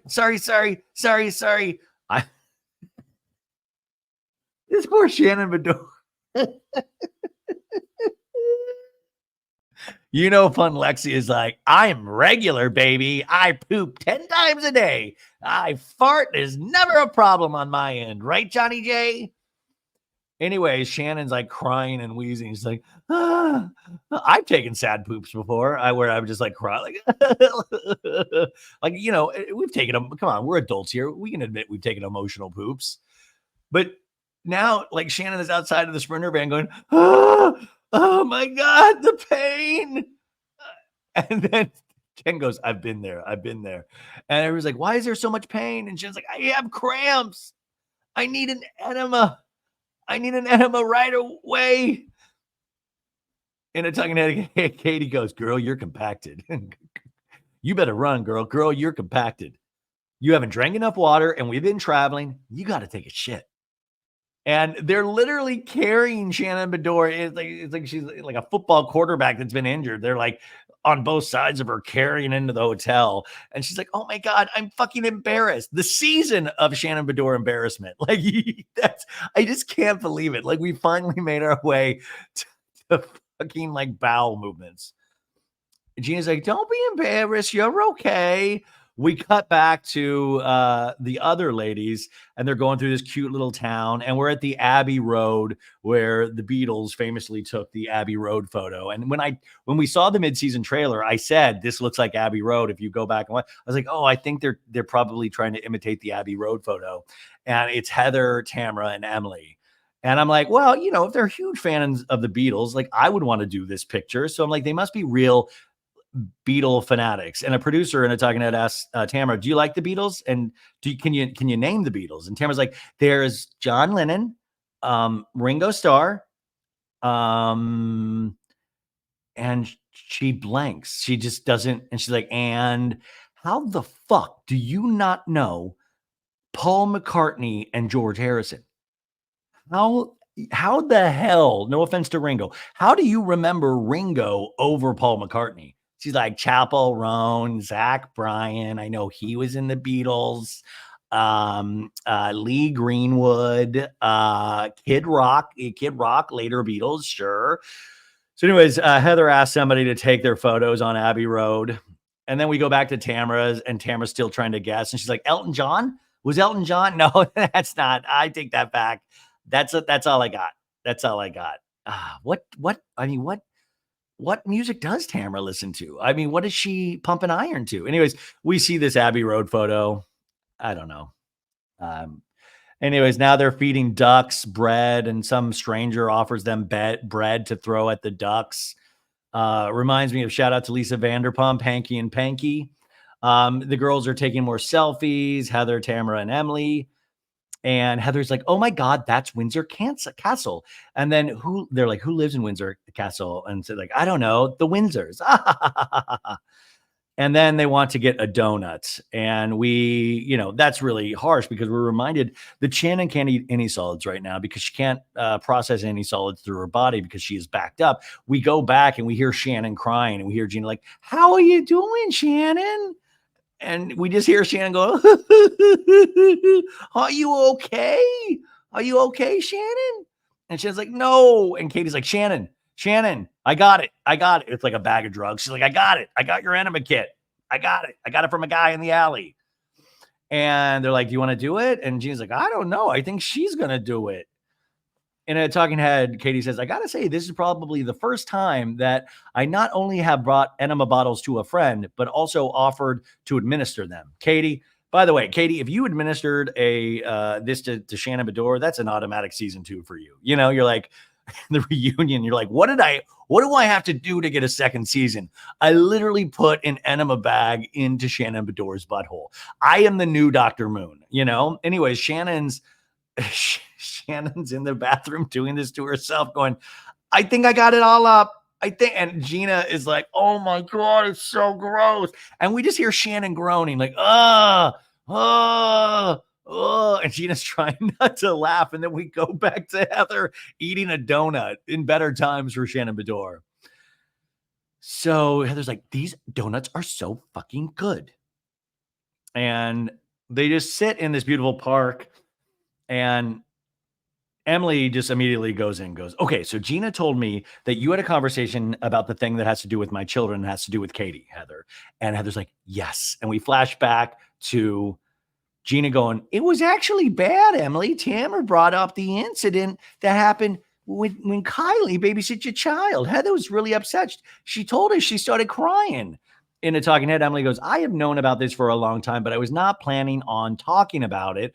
I was just going to let it go. I love, like, just once again, we have to point out how many things these ladies sit on. Tamra was allegedly sitting on the Ryan FBI stuff all season, wasn't planning on bringing it up. Emily was going to let go of this, which is now a storyline. So it seems to be every time these ladies don't want to bring up something or want to let something go, those are the things that production needs to completely run at. Like those, so it's like uncovering a mystery from people trying to hide and produce other storylines. Emily goes, but now I have to intervene and tell the truth. And Heather goes, she said that the boys said something like how horrible Heather is and how horrible seasons of Botched are. No, I love Botched. Emily goes, Heather, I don't talk about adult material in front of my children. And I would never talk about you negatively in front of my children, ever. And Heather goes, I'm like so fucking upset. First the paparazzi and now your kids. And Emily says in a talking head, my kids didn't say that, but even if for some reason they did, why would you repeat something two little boys said when your daughter was babysitting them? Heather in a talking head goes, I find this story so incredibly disturbing, but isn't it odd that Katie has some connection here? Feels hinky. I love that word. Feels hinky. It's like Shannon Beador trying to poop. Feels hinky. Emily in the scene goes, it pisses me off on so many different levels. First of all, you're talking about my children. Second of all, you're implying, or not even implying, you're saying that I'm a shitty parent that talks about my friends in front of my children. You're throwing my boys under the bus, and you're also putting me in a position where you and I could have an issue. And Heather goes, that is a planted bullshit story. to try to attack my character. But you know what? She's fucked with the wrong Marine. I am done. Oh, Heather, she's fucked with. What are you watching? G.I. Jane? She has fucked with the wrong Marine. Oh my God. Drop and give me 50. I am Heather Sergeant Dubrow. How dare you? How dare you? Sergeant Dubrow. Da da da. Okay, sorry. I had to have a giggle fit. Now we in the bathroom, and now Jenn Pedranti comes in and it's like, what's going on? What's happening? And she's like, she just squirted something up her butt. I gotta take a picture of this too. She just squirted something up her butt. That's what's happening, Jenn Pedranti. Yeah, you think the FBI's bad? Tamra squirting things up her butt to have things come out of her butt. Crazy. And Katie's trying to explain it, and she's like, Jenn, she had an enema, and it's going to help her so much. And Katie goes, "Are you okay, Shannon?" Because Shannon's behind a glass bathroom door, and Shannon goes, "Okay, but can you go out? I need privacy. I need privacy. It's the hard part. I need privacy." And she's like, "Okay, we'll go. We're going. Yeah, we'll go. Let's go." And then Jenn goes, "Let it rip, Shannon." Let it rip. It's go time, Shannon. Let it rip. Give it all you got. Leave it all on the dance floor, Shannon. And then Shannon goes, "I'm going to try." Now, this is what Ramona Singer meant when women supporting women. This is what I want to see. I could have done a whole season of just trying to unblock Shannon and having people support. Because Tamara's like, keep it all in. Hold it all in. Don't get it out. Jenn Pedranti's like, let it rip, Shannon. Get it all out. God bless Shannon Beador. What a treasure. I'm going to try. I'm going to give it the good old college try. And then you hear Shannon goes, "Oh my God, I did." And all the girls are like, "Yay. This is support, you guys." And then Shannon goes, "Oh my God, thank God."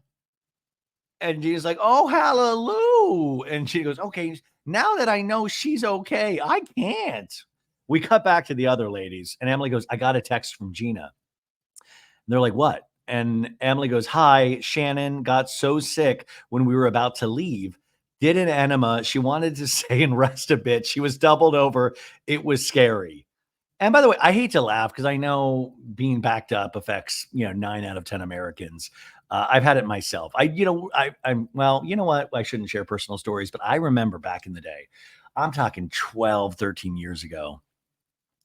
Ryan Bailey got backed up, and it was bad news. It was bad news because and no, see, I don't know, because when I tell these stories, then people are like, "That's gross. Don't talk about it." But if Shannon Beador can be brave enough to talk about it, I think I should be able to. I was backed up. I remember I had to go really bad, really, really bad, and I held it. And then I held it too long. And then all of a sudden, it was gone. I didn't have to go to the bathroom anymore. And then the next day, nothing. I had to go to Era One, which is this really overly expensive, fancy celebrity grocery store. And they do all these like teas. They do that Hailey Bieber milkshake, which probably also makes you pretty regular. But they have these like potions and stuff like that. They'll be like, "Hey, I'm backed up. I need relief." And they made like this like crazy super tea with all of these potions in it and stuff. And it worked, you guys, but I'm talking, it was a scary couple of days. And I had no women supporting me like these women are supporting Shannon. Nobody was like, "Let it rip, Brian." Like I was in the back. I mean, I was nervous. I was like, what's going to happen? Like, is this how I go? I mean, by the way, because that's really, I think we all know, however I pass in this world is going to be the most idiotic way ever. It's going to be me tripping at one of my finest moments. It'll be like, because every time something good happens, it's like that yin yang, something really horribly tragic happens as well. So it's going to be somewhere good, but it's probably going to be me being backed up. That's how I'm going to end. Anyways, the girls are taking in this news from the text from Gina. And Tamra goes, she probably, because she knew what she did was wrong. And she knows there's going to be some retaliation. I love that Tamra blames her being backed up on Shannon knowing she did something wrong. If that were the case, Shannon potentially would have been backed up for 10 years. I don't know. But Emily's like, "What are you referring to?" And Tamra goes, "Gina." So here we go. Tamra's going to now filter the information through Emily. Like nobody talks direct on these shows at all. And Emily goes, "Oh, it has to do with Gina, Tamra?" And Tamra and Heather both shake their head like they're mourning. They're like, yeah, yeah.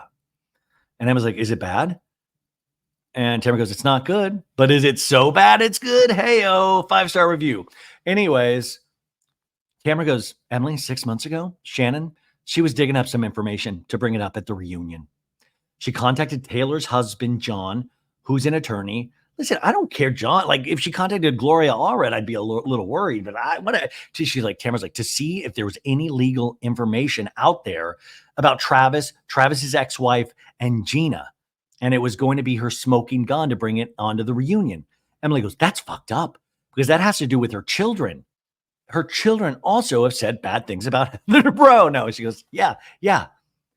And Emily goes, her stepchildren. And Heather's like, yes, her as a mother, her relationship. And Heather's like, yes. And what's the goal? Heather says, to win. Emily goes, Gina's going to lose her mind, which, like Tamra's girl boner is like, doing amazing. Mission accomplished. Emily goes, I wish she was here because I feel like we need to tell her right now. But Gina's out there being a good friend, helping Shannon get unbacked up. And so everybody's just like shaking their head. Now we're at this place called the Lock and Tine, some cutesy, I don't know, restaurant or whatever. The ladies are walking. So cute. Oh my gosh. They're going to have 7 people and the etiquette coach isn't there anymore. So this could be really bad. Tamra goes, so etiquette wise with the napkin, the opening is to, and Heather goes, she said that didn't matter, Tamra. You have to open the napkin and dab in the middle. And Tamra's like, you really paid attention. And Tamra goes, I don't give a shit. And Heather's like, okay. And Emily goes, she just needs to know where to put her paper plate and her plastic fork. And Tamra goes, that's right. I had my red Solo cup. And we're all laughing. Oh, trash. And the lady's like, can I start you with any still or sparkling water at all? And Heather goes, oh, I'd love still water, please. Ooh, I've heard good things about the still water. Tamra's like, yeah, I'm fine with that. Now, Gina, Katie, Jenn, and the unbacked up Shannon come in. So it's like, hi. Shannon now is like, hey, what up, folks? Yeah. Well, actually, Shannon's not here actually yet. But Jenn goes, this is going to be my first English roast. Is that a piece of meat that they prepare in England? Emily in her talking head says, England is notoriously known for having not the best food. But is that true? She's like, but I would say we've had nice meals. I mean, with a little side of yelling. So we hear this like high-pitched ringing, like, ee! And Heather goes, that's not annoying at all. And Jen's like, I don't know what that is. Is that a fire alarm? And Gina comes back giggling. She's like, oh, I set it off. I set that off. I thought it was the flusher on the toilet. I was like, this is the weirdest toilet. And I pushed it. It was the fire alarm. Holy shit, you guys. Shannon can't poop. Gina doesn't know how to flush. I mean, people could lose their lives here. She set up why is the fire alarm that close to the toilet? Is it just in case Shannon does have an emergency? But they're all laughing. And she's like, I'm sorry. I'm not used to that. I'm in real estate. And Gina goes, did you guys get my text message? Shannon got so sick. Yeah, she needed to go upstairs. She was in so much pain. And Tamara's like, does she have the flu? I don't know. And Gina's like, I think it's stress. And at this point, we see Shannon walking in to the restaurant. And she's bright and bubbly. She's like, hi. She looks 10 pounds lighter. And Shannon goes, sorry about that. I had to do an enema. Sorry, you guys. I had to do something with my butt. I'm sorry. And then Emily goes, how was the enema? How was the enema? Did it work? It's like, how was the massage? How was the enema? Did it work? And Shannon goes, I feel like I had a baby this morning. I have a new child. Sorry, Archie. There's somebody new in the family. And Tamra goes, was it a boy or a girl? And Shannon's like, it was twins. I had twins. Emily goes, for Shannon to compare taking a shit to giving birth to twins, and she has actually given birth to twins, that must have been a big old dump. I'm chuckling, but Emily's chuckling in the talking head, but I'm naturally chuckling. So the waitress is like, how are we ladies doing with the food? And Tamara's like, I'll have the roasted chicken. Good. Yes, roasted chicken. And Heather's like, why don't you just decide for me? Oh my God, Heather. Shannon wants the roast. Shannon's like, I'll take the roasted chicken. I'll take the roast. I'll take all the vet. Like she's just like, now I need a power load. Everything is out of me. She also does get the onion bread with onion butter. Oh, onion bread with onion butter. Oh, Shannon's like, what did you guys do today? And they're like, we walked around, we looked at the palace, we fed the swans. And by the way, the king is in the palace right now, Tamra says. And they're like, what? The king is here?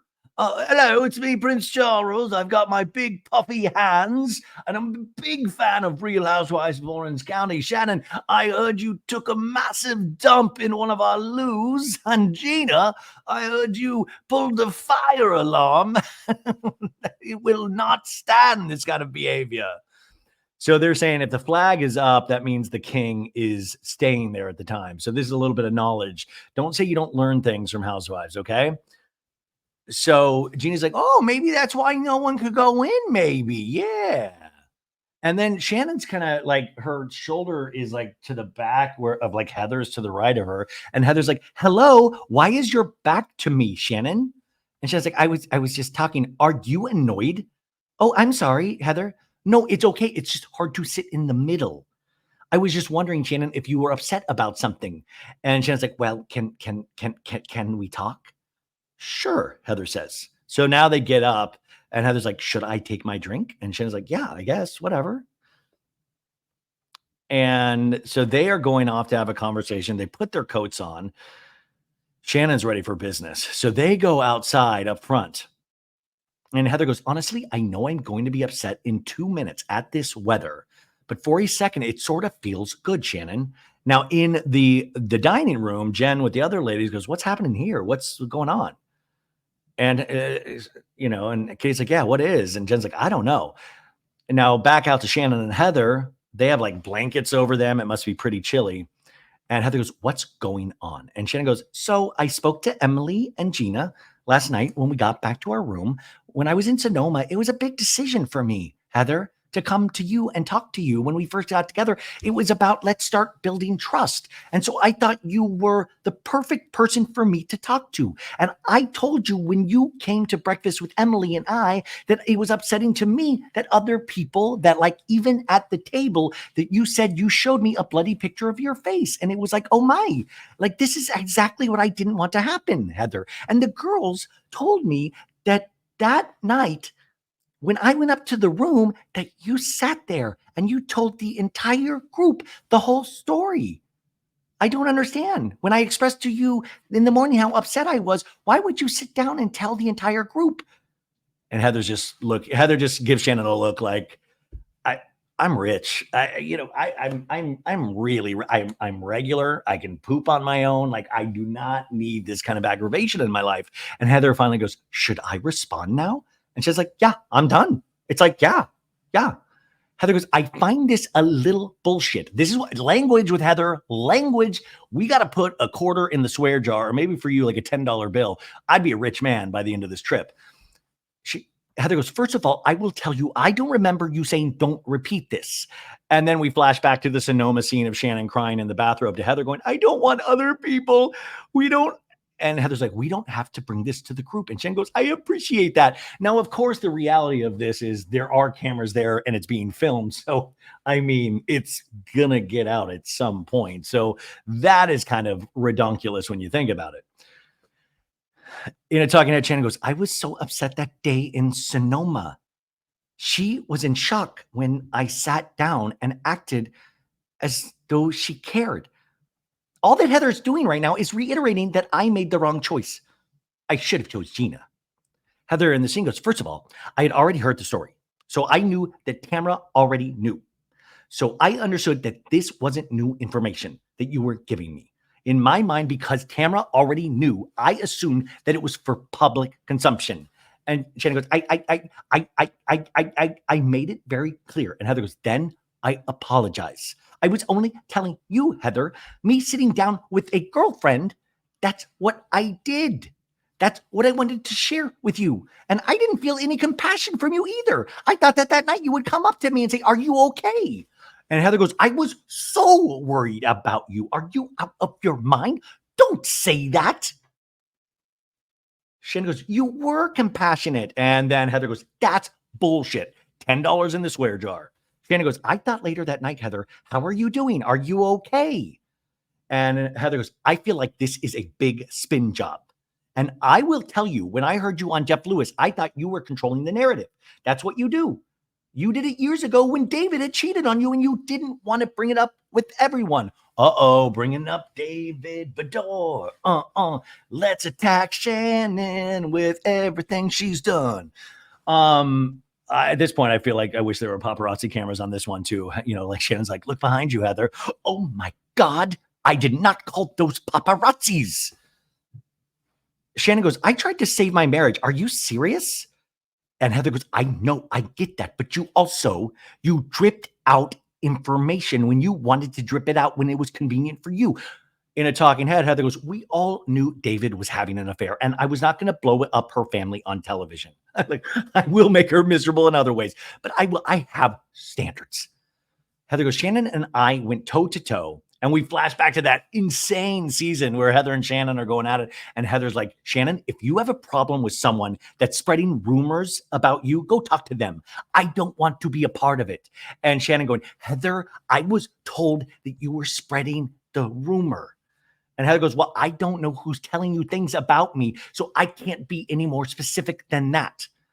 Heather, in her talking head, goes, I said nothing ever. I asked you to leave because she was hammering at me. Where'd you get this information? Da, da, da, da, da, da, da.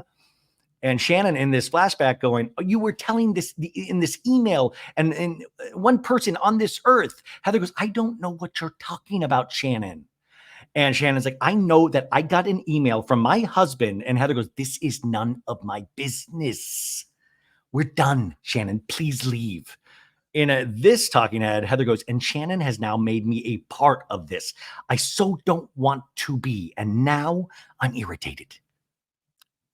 Now, in the dining room with the other ladies, Tamra goes, I was up all night long praying to Satan. No, I was up all night long. And I thought, what was Shannon's motivation? It was to turn Jenn against me. And Gina goes, listen, I'll be honest. I think Shannon owes you an apology too, Jenn, you know? And Tamra goes, so if I tell you, Gina, and I'm here we go, that Shannon dug up information about you. And Gina's like, whoa, what? And Tamra's like, and consulted an attorney to find out if you threw Travis down the stairs, would you be upset about that? And Gina's chewing her food, and she's like, she looks down and pauses, and somebody says, did that happen? Emily says, did that happen? And I think Katie says, what? And Gina's she has her hand on her chin, and she's just like, And everybody it's a lot of camera angles of just people's reactions, just like staring at Gina. Huh? And Gina goes, is that what happened? And Tamara's like, yeah. And Gina's doing that thing where she's like rubbing her tongue over like the top of her teeth with her mouth closed. Like, I'm ready to get going here. You're going to see Super Hulk Gina in a second. So we come back from break, right? And we see that same last 4 lines that we already saw because they think during the commercial break, the audience has forgotten what we just heard. So Gina's taking this information in. And Gina in a talking head goes, Travis's ex-wife, she's a horrible person. This woman is telling complete fucking lies. She told vloggers, I'm bigger than Travis. I beat him up regularly, throwing him down the stairs. So now we're getting into what we've been wondering all season about Travis's ex, because they've always hinted around it, why Travis had to leave, how the ex-wife is making the life miserable. And now we get it a little bit more, is that this woman is out there spreading lies. I love that she started it off with, she says, I'm bigger than Travis. She says my size is physically bigger than Travis. I don't think that's true at all. But the pushing Travis down the stairs, like, I'm Gina, I'm going to push you down the stairs. Messy. And I believe that the ex-wife obviously is up to no good. And it seems like this was, and I believe Travis and Gina's relationship is so very real. And Travis does seem like a good guy. And Gina seems like a good person, you know? Anyways, like she says, I beat him up regularly, throwing him down the stairs. I have separated the home. I was sharing with the love of my life to get away from the insanity, right? Poor Gina. She has to deal with the insanity on the show and then the insanity off the show just because she loves this dude. And Gina's like, if she wants to get someone, I have a problem with that when I'm hurting the process if Shannon's doing that. She tells the ladies, I can't help that she's devoted to trying to ruin our life. And Tamara's like, nobody's questioning that. But now I feel I have to defend that because now that has been brought up here on, like, she's pretty much saying that's been brought up on camera. And Jen's like, it's dangerous. It's not right.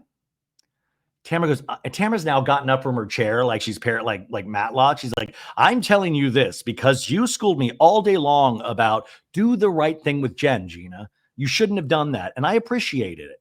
And Gina's like, you were acting like, and Tamra's like, but you said something to me that really hurt my feelings. Okay, how do I know you're not going to dig up information on me? You said that to me, Gina. I'm not the one digging up information.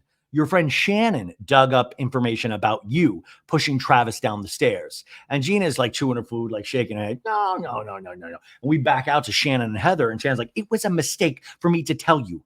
It was. And Heather goes, no, it was a mistake. And Shannon's like, because now everybody knows about it. Heather goes, I didn't think this was a private thing. And I apologize for breaking your trust. Heather, that's a classic Heather Dubrow move, is like the immediate apology, because I don't believe Heather. I mean, I believe Heather's sorry in a sense, but I don't believe Heather thinks she did anything wrong. So I think Heather will do those blanket apologies just to move things along. And Shannon's like, okay, it's freezing. This isn't good for my butthole. I got to go. Let's go back inside. So Tamra back inside says, Shannon tried to come in between me and Jenn because she knew we were in a good spot. And Gina tells Jenn, it's kind of like your collateral damage in their situation here. And Emily goes, well, so are you now. Yeah, and so am I now, Emily. These are all conversations that are happening between you and Shannon, Tamra. Shannon says while walking inside the restaurant, day four. Gina says, I'm pissed about that, but I'm pissed at you for not telling me. And Tamra goes, I told you, Emily, she'd blame me. I told you. And Gina goes, this is complicated now. You made it complicated. It is a setback. And now Shannon sits down. And Gina tells Shannon, and now we have a problem, Shannon. And Shannon's like, no, I pooped earlier. We're good. No, I'm fully regular. Sorry. This is where, like, I'm so sorry, you guys. Like, sometimes, like, my dudeness comes out, and I just still think pee and poop are very funny. And I know that separates me from you guys in a way, but just let me have this. It's fun to talk about people being backed up. Anyways, Gina goes, Shannon, Tamra told me you're trying to dig up information prior to the reunion about Travis. And Shannon's like, about Travis? Like, I've never heard that name. Gina goes, yeah. And Emily goes, she doesn't know what you're talking about. And she's like, yeah, before the reunion. And she's like, I mean, I'm not shocked. And Shannon looks at Tamra, goes, Taylor's husband, the lawyer? And Tamra goes, yeah, there was a text message this long about it. Shannon goes, oh my God, Tamra, you were so involved in that. You're the one that told me the story. And Tamra's like, I'm involved in it? Yeah, Shannon goes, you're the one that told me the story. In talking to Ed, Tamra goes, when the article came out in June of 2022, and we see the article up on the screen, Tamra goes, I was not even in this group. Andy had fired me. Shannon was not speaking to me when this information came out. So how could I have told Shannon? Tamra goes, blame me, Tamra. Blame me, Jeannie. Blame me. I'll take full responsibility. And Jeannie's like, I'm blaming everybody. Shannon to Tamra goes, I'm so fucking tired of you lying about me. A fucking day 4 of my trip. Tamra Judge is calling me a liar again. I'm going home now. And Tamra's like, I spoke to Taylor on the phone last night.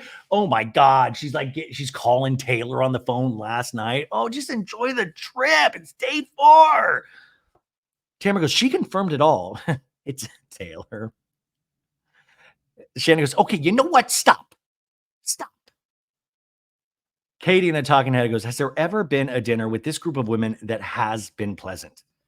Crying, laughing, FBI. Come on. Gina goes, I don't deserve this. Travis doesn't deserve this. Ryan doesn't deserve this. It's got to stop here. I'm not going to take this shit from anyone ever again. Never. It's nasty and it's enough. We cannot be doing this bullshit to each other. Come on, please. And Shannon says, what kind of person are you painting me out to be? My purpose in bringing this up to the group, number one, was to clear my name that you're the one, Tamra, that investigates everybody. And Tamra stands up and leans over and goes, bullshit. And Shannon's like, get your face the fuck away from me. Everybody's swearing now. We need potty jar, like that. Everybody needs money in the cuss jar. And then Tamra goes, what are you going to do? Hit me? This is Tamra's got to look. I mean, this is why I do think therapy is going to be so good for Tamra. Because, and there's no joke here, is because these are patterns that you see. So when Tamra feels like somebody's attacking her, what she immediately does is says something so outlandish and so what's like, what are you going to do? Attack me. In the previous scene, she's like, what are you going to do? Put a hit on me? She's always like throwing like, what are you going to do? Cut my neck open? Like it's so not necessary or not needed, but she goes there immediately. She almost like, it's like a shock to the system to get people so destabilized. I don't even know if she realizes she does this. Emily goes, oh my God. Everybody's like, oh my God. And Tamra goes, bullshit, Shannon. You did that to interrupt our friendship. She says like to me and to her and Jenn Pedranti. You knew exactly what you were doing, Shannon. And Shannon's like, what did you do at Katie's party? And Katie goes, you said ask Jenn and Ryan about the FBI, Tamra. And we flash back to that car scene at the party when, Tamra walked out telling Katie, ask her about the FBI. And now there's a lawsuit that's going on by the FBI about illegal gambling, Katie. In this scene, Tamra goes, I apologized. And Shannon's like, that's what you do, Tamra. You get super drunk, you say a bunch of stuff, and then you go, I'm sorry. So this is like two sides of the same coin because that's what they say about it. Shannon gets super drunk. She calls people, talks to them for hours and hours at a time, tries to and then doesn't even remember what she says. But Tamra on the flip side gets really, really drunk, talks a lot of shit about, it's the same coin. And Tamra just keeps going, I apologize. And then does it again. This is exactly, she goes, okay, at least I don't run my car into a house. And she screams this. Shannon goes, you hurt people when you do that. And Tamra goes, well, he hurt me. I think she's talking about Ryan Boyajian here. Jenn in a talking head goes, truly, in the scene goes, truly, I'm telling you, Tamra, as a friend, you have a sickness and you need help. Jenn goes, I don't even want to talk about it. She does not know how to be a friend. She does not know what an apology means. She does not know what it means to hurt someone. She's a mean girl and a bully, and she thrives on it. And Gina's like, I just feel like everybody is too. And right now they're like lighting a chocolate cake that says like, happy birthday, Shannon, happy 60th birthday. And Shannon's like, I'm out. I don't give a fuck. I'll take an Uber. I'm fucking out. By the way, this should be the new advertising campaign for Uber. When you've been backed up for 3 days and Tamra's attacking you at a table, take an Uber. Uber. We're here for you, even in England. Even when Tamra, take an Uber. Like by the way, screw ShipStation. If I heard like I'm Shannon Beador for Uber, I would be like, fuck yeah. Hey, you might have heard of me in the news. Driving sometimes isn't my friend. Neither is drinking. And that's why I take Uber. It would be this is the kind of ad campaign that I think we would all respond to. Shannon is leaving and she turns around and she's like, this is bullshit. Ah! And we hear the staff going, happy birthday, dear Shannon. Happy birthday to you. Emily is cackling. I love that Emily, in the midst of every scene, when drama happens at the tail end of the drama, you usually have Emily cackling in a corner because I think she realizes just how bizarre this whole situation, group of women TV show is. And I love watching Emily's enjoyment. And I don't mean that it's cruel. It's just, I think it's like how I would do. Like I laugh at the most inopportune times because I realize sometimes the insanity of certain situations. So the cake gets brought out and Emily's like, she's outside. If you want to take the cake outside, she's on the porch. Katie's laughing. And then outside, Shannon goes, I'm done. And she's ripping the mic pack off. Remember, Shannon, you get fined for this. I told you, you have to pay $5,000 every time you take this mic pack off. You did it at a party last season. And I do love watching her rip the mic pack off, but it's unfair. And also these mic packs are expensive. You can really harm them if you just rip them off. You need a crew member to do this for you. It's a little inside information. In a talking head, Shannon goes, me walking out this door? That is great. That is great. And we intersperse this with more of the singing with the staff. And she's like, oh, man. And now Shannon's talking head goes, I am not going to allow toxic people to penetrate my life anymore.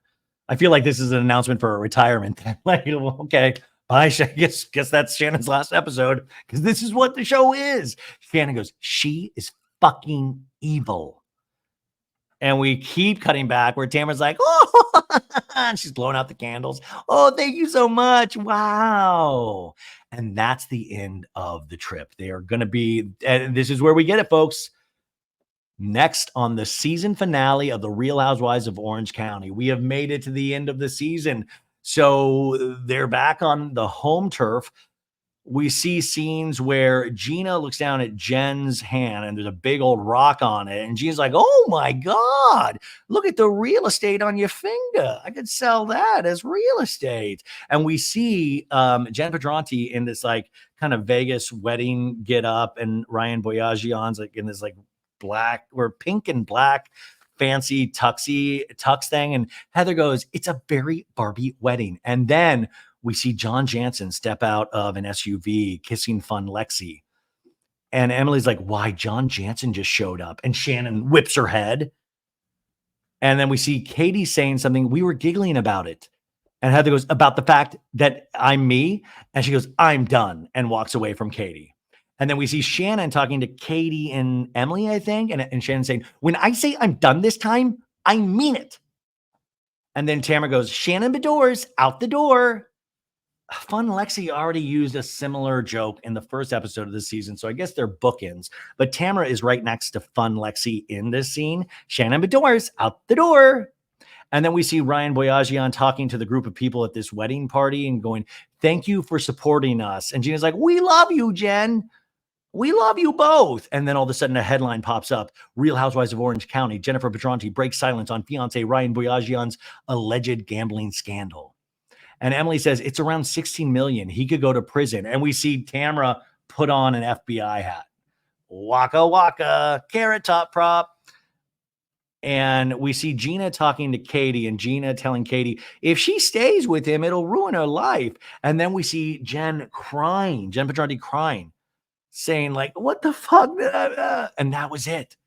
So next week, we did it. We reached the end, my friends. Now, I did want to read this one thing I found on the old interwebs yesterday in regards to the earlier accusation that Tamra made at the beginning of this episode. Ryan Boyajian, I think this is an Instagram post, says, I understand the premise of the show and being seen as controversial, and I'm actually okay with it. With that said, it is absolutely not okay to make up bold-faced lies that affect my life, my family, my career, etc. I want to make it clear I have never been involved with and or worked in the timeshare business or anything related to timeshares. And I was never named in any lawsuit regarding timeshares. This is complete BS, and this is not okay. At what point does someone hold this woman accountable? So this is obviously about Tamra's comments in this week's episode. Now, Vicki Gunvalson commented on this post going, the only way you make her accountable is do what Jim Bellino did. And I'm like, marry Alexis Bellino? Date Elizabeth Fart? No, that's right. Jim Bellino sued Tamra at one point. And that's okay because Jim Bellino left a comment on this post as well. And his quote, or his comment says, Tamra clearly did not learn from previous experiences. More bullshit rumors. At some point, Ryan will run out of patience like I did. Now, huge fan, Jim, if you're listening, please don't sue. Love everything you got going. But he did spell patience. Like, patience. I need a little patience. Patience. But Jim, Mr. Bellino, spells it Patients. It's a little thing. It's neither here nor there. I'm a little bit of an English buff myself. I kind of know how to read and write certain aspects of the English language. And there's a misspelling there, but the sentiment I totally got. And Vicki feels like there's only one way to take care of this. So I feel it's really dangerous when we start threatening lawsuits all over the map on Housewives, because I don't know. Like, I mean, in some cases, I'm really curious about Ryan saying, "Hey, I have never had anything to do with timeshares or have ever been sued in relation to that at all." I don't know, folks. Maybe I'm sure they've done a deep dive on Reddit about this. I'm sure Bravo Docket or other people have really dived into the financials of this, but it's hard in this day and age. And I think you've heard my frustration with social media in the sense that anybody can say anything. And very rarely we have any sort of proof to back it up. We live in this day of like, oh, I saw this TikTok video and that's why I think this. And I'm like, well, did that TikTok video cite any sources? Did they have like, where's the source material? And I feel like it's a really dangerous game that we play because the lie will always spread way faster than any of the truth because the lie is going to always be more interesting and provocative. The truth is sometimes not nearly as exciting, and truth can sometimes be really, really boring. So it looks like I think Tamra might be well on her way to another legal action from Ryan, but we'll find out more on next week's episode. And I'm also curious, since the first cease and desist came at Tamra before the reunion filmed, if Tamra's going to have to remain completely quiet in regards to Ryan. Now, I have not listened to any 2Ts in the pod episode, so you let me know, guys. Have they talked about Ryan and Tamra and things in the last couple of weeks and how she's handling it thus far? And like I said at the beginning of this episode, little birdie has told me that Tamra does apologize to Shannon. So what a world, what a show, and what a listenership and viewers. What a good segue there. Hey, anyways, thank you guys for being patient with the release schedule. I always say just remember, subscribe to the show. That way, if I drop surprise episodes, which I sometimes do, they'll be in your feed. And remember, you don't have to listen to any of these on day and date. Listen to them whenever you want. I'm really proud of the interviews I do, and I know the most popular ones I do are Bravo related and Bravo these old recaps, but go do those interviews. I love doing them. It really makes my life so much more fulfilling getting to do the interviews on top of this. So please go support those. 5-star review. Go listen to my friend Maritza Lopez's podcast, Love is Latino, which is a Love is Blind Mexico recap podcast. I think I will be going on her show very soon. So go support that. Go support Sophie Ross's new podcast called Snark Bait. And Sophie will be on the show very soon. And don't worry, we'll give you all a wedding recap. I'm going to do a tiny little Patreon episode tomorrow to fill people in a little sooner than that. And the Real Housewives of Salt Lake City recap will be on Monday instead of a pop culture roundup, even though I'll probably throw some pop culture stories in there. But just thank you for all the support. There's so much happening in my world right now in my life, and it is so hard to keep my head above water. And there's so many just great things. But man, I'm so disorganized, and you guys have known that from the beginning. So it's really hard to like try to fit everything in. And I want to fit everything in because I so love talking about this. I so love doing it. And if you're watching on YouTube, always go check out the podcast because we put extra stuff on the podcast, the audio one, or even just leave us a review over there. I know on YouTube, I think they put little commercials on there, but remember, we don't get a lot for that kind of stuff. And we don't have, I think you just, once you're in that creators program, you just sign up and then they just slap it on. So I'm not sure what this viewing experience is, but you can always go and listen in the audio, but, or just leave us a 5-star review. Thank you guys. Have a great rest of your weekend. And I'm going to go to Sophie's wedding right now. Bye.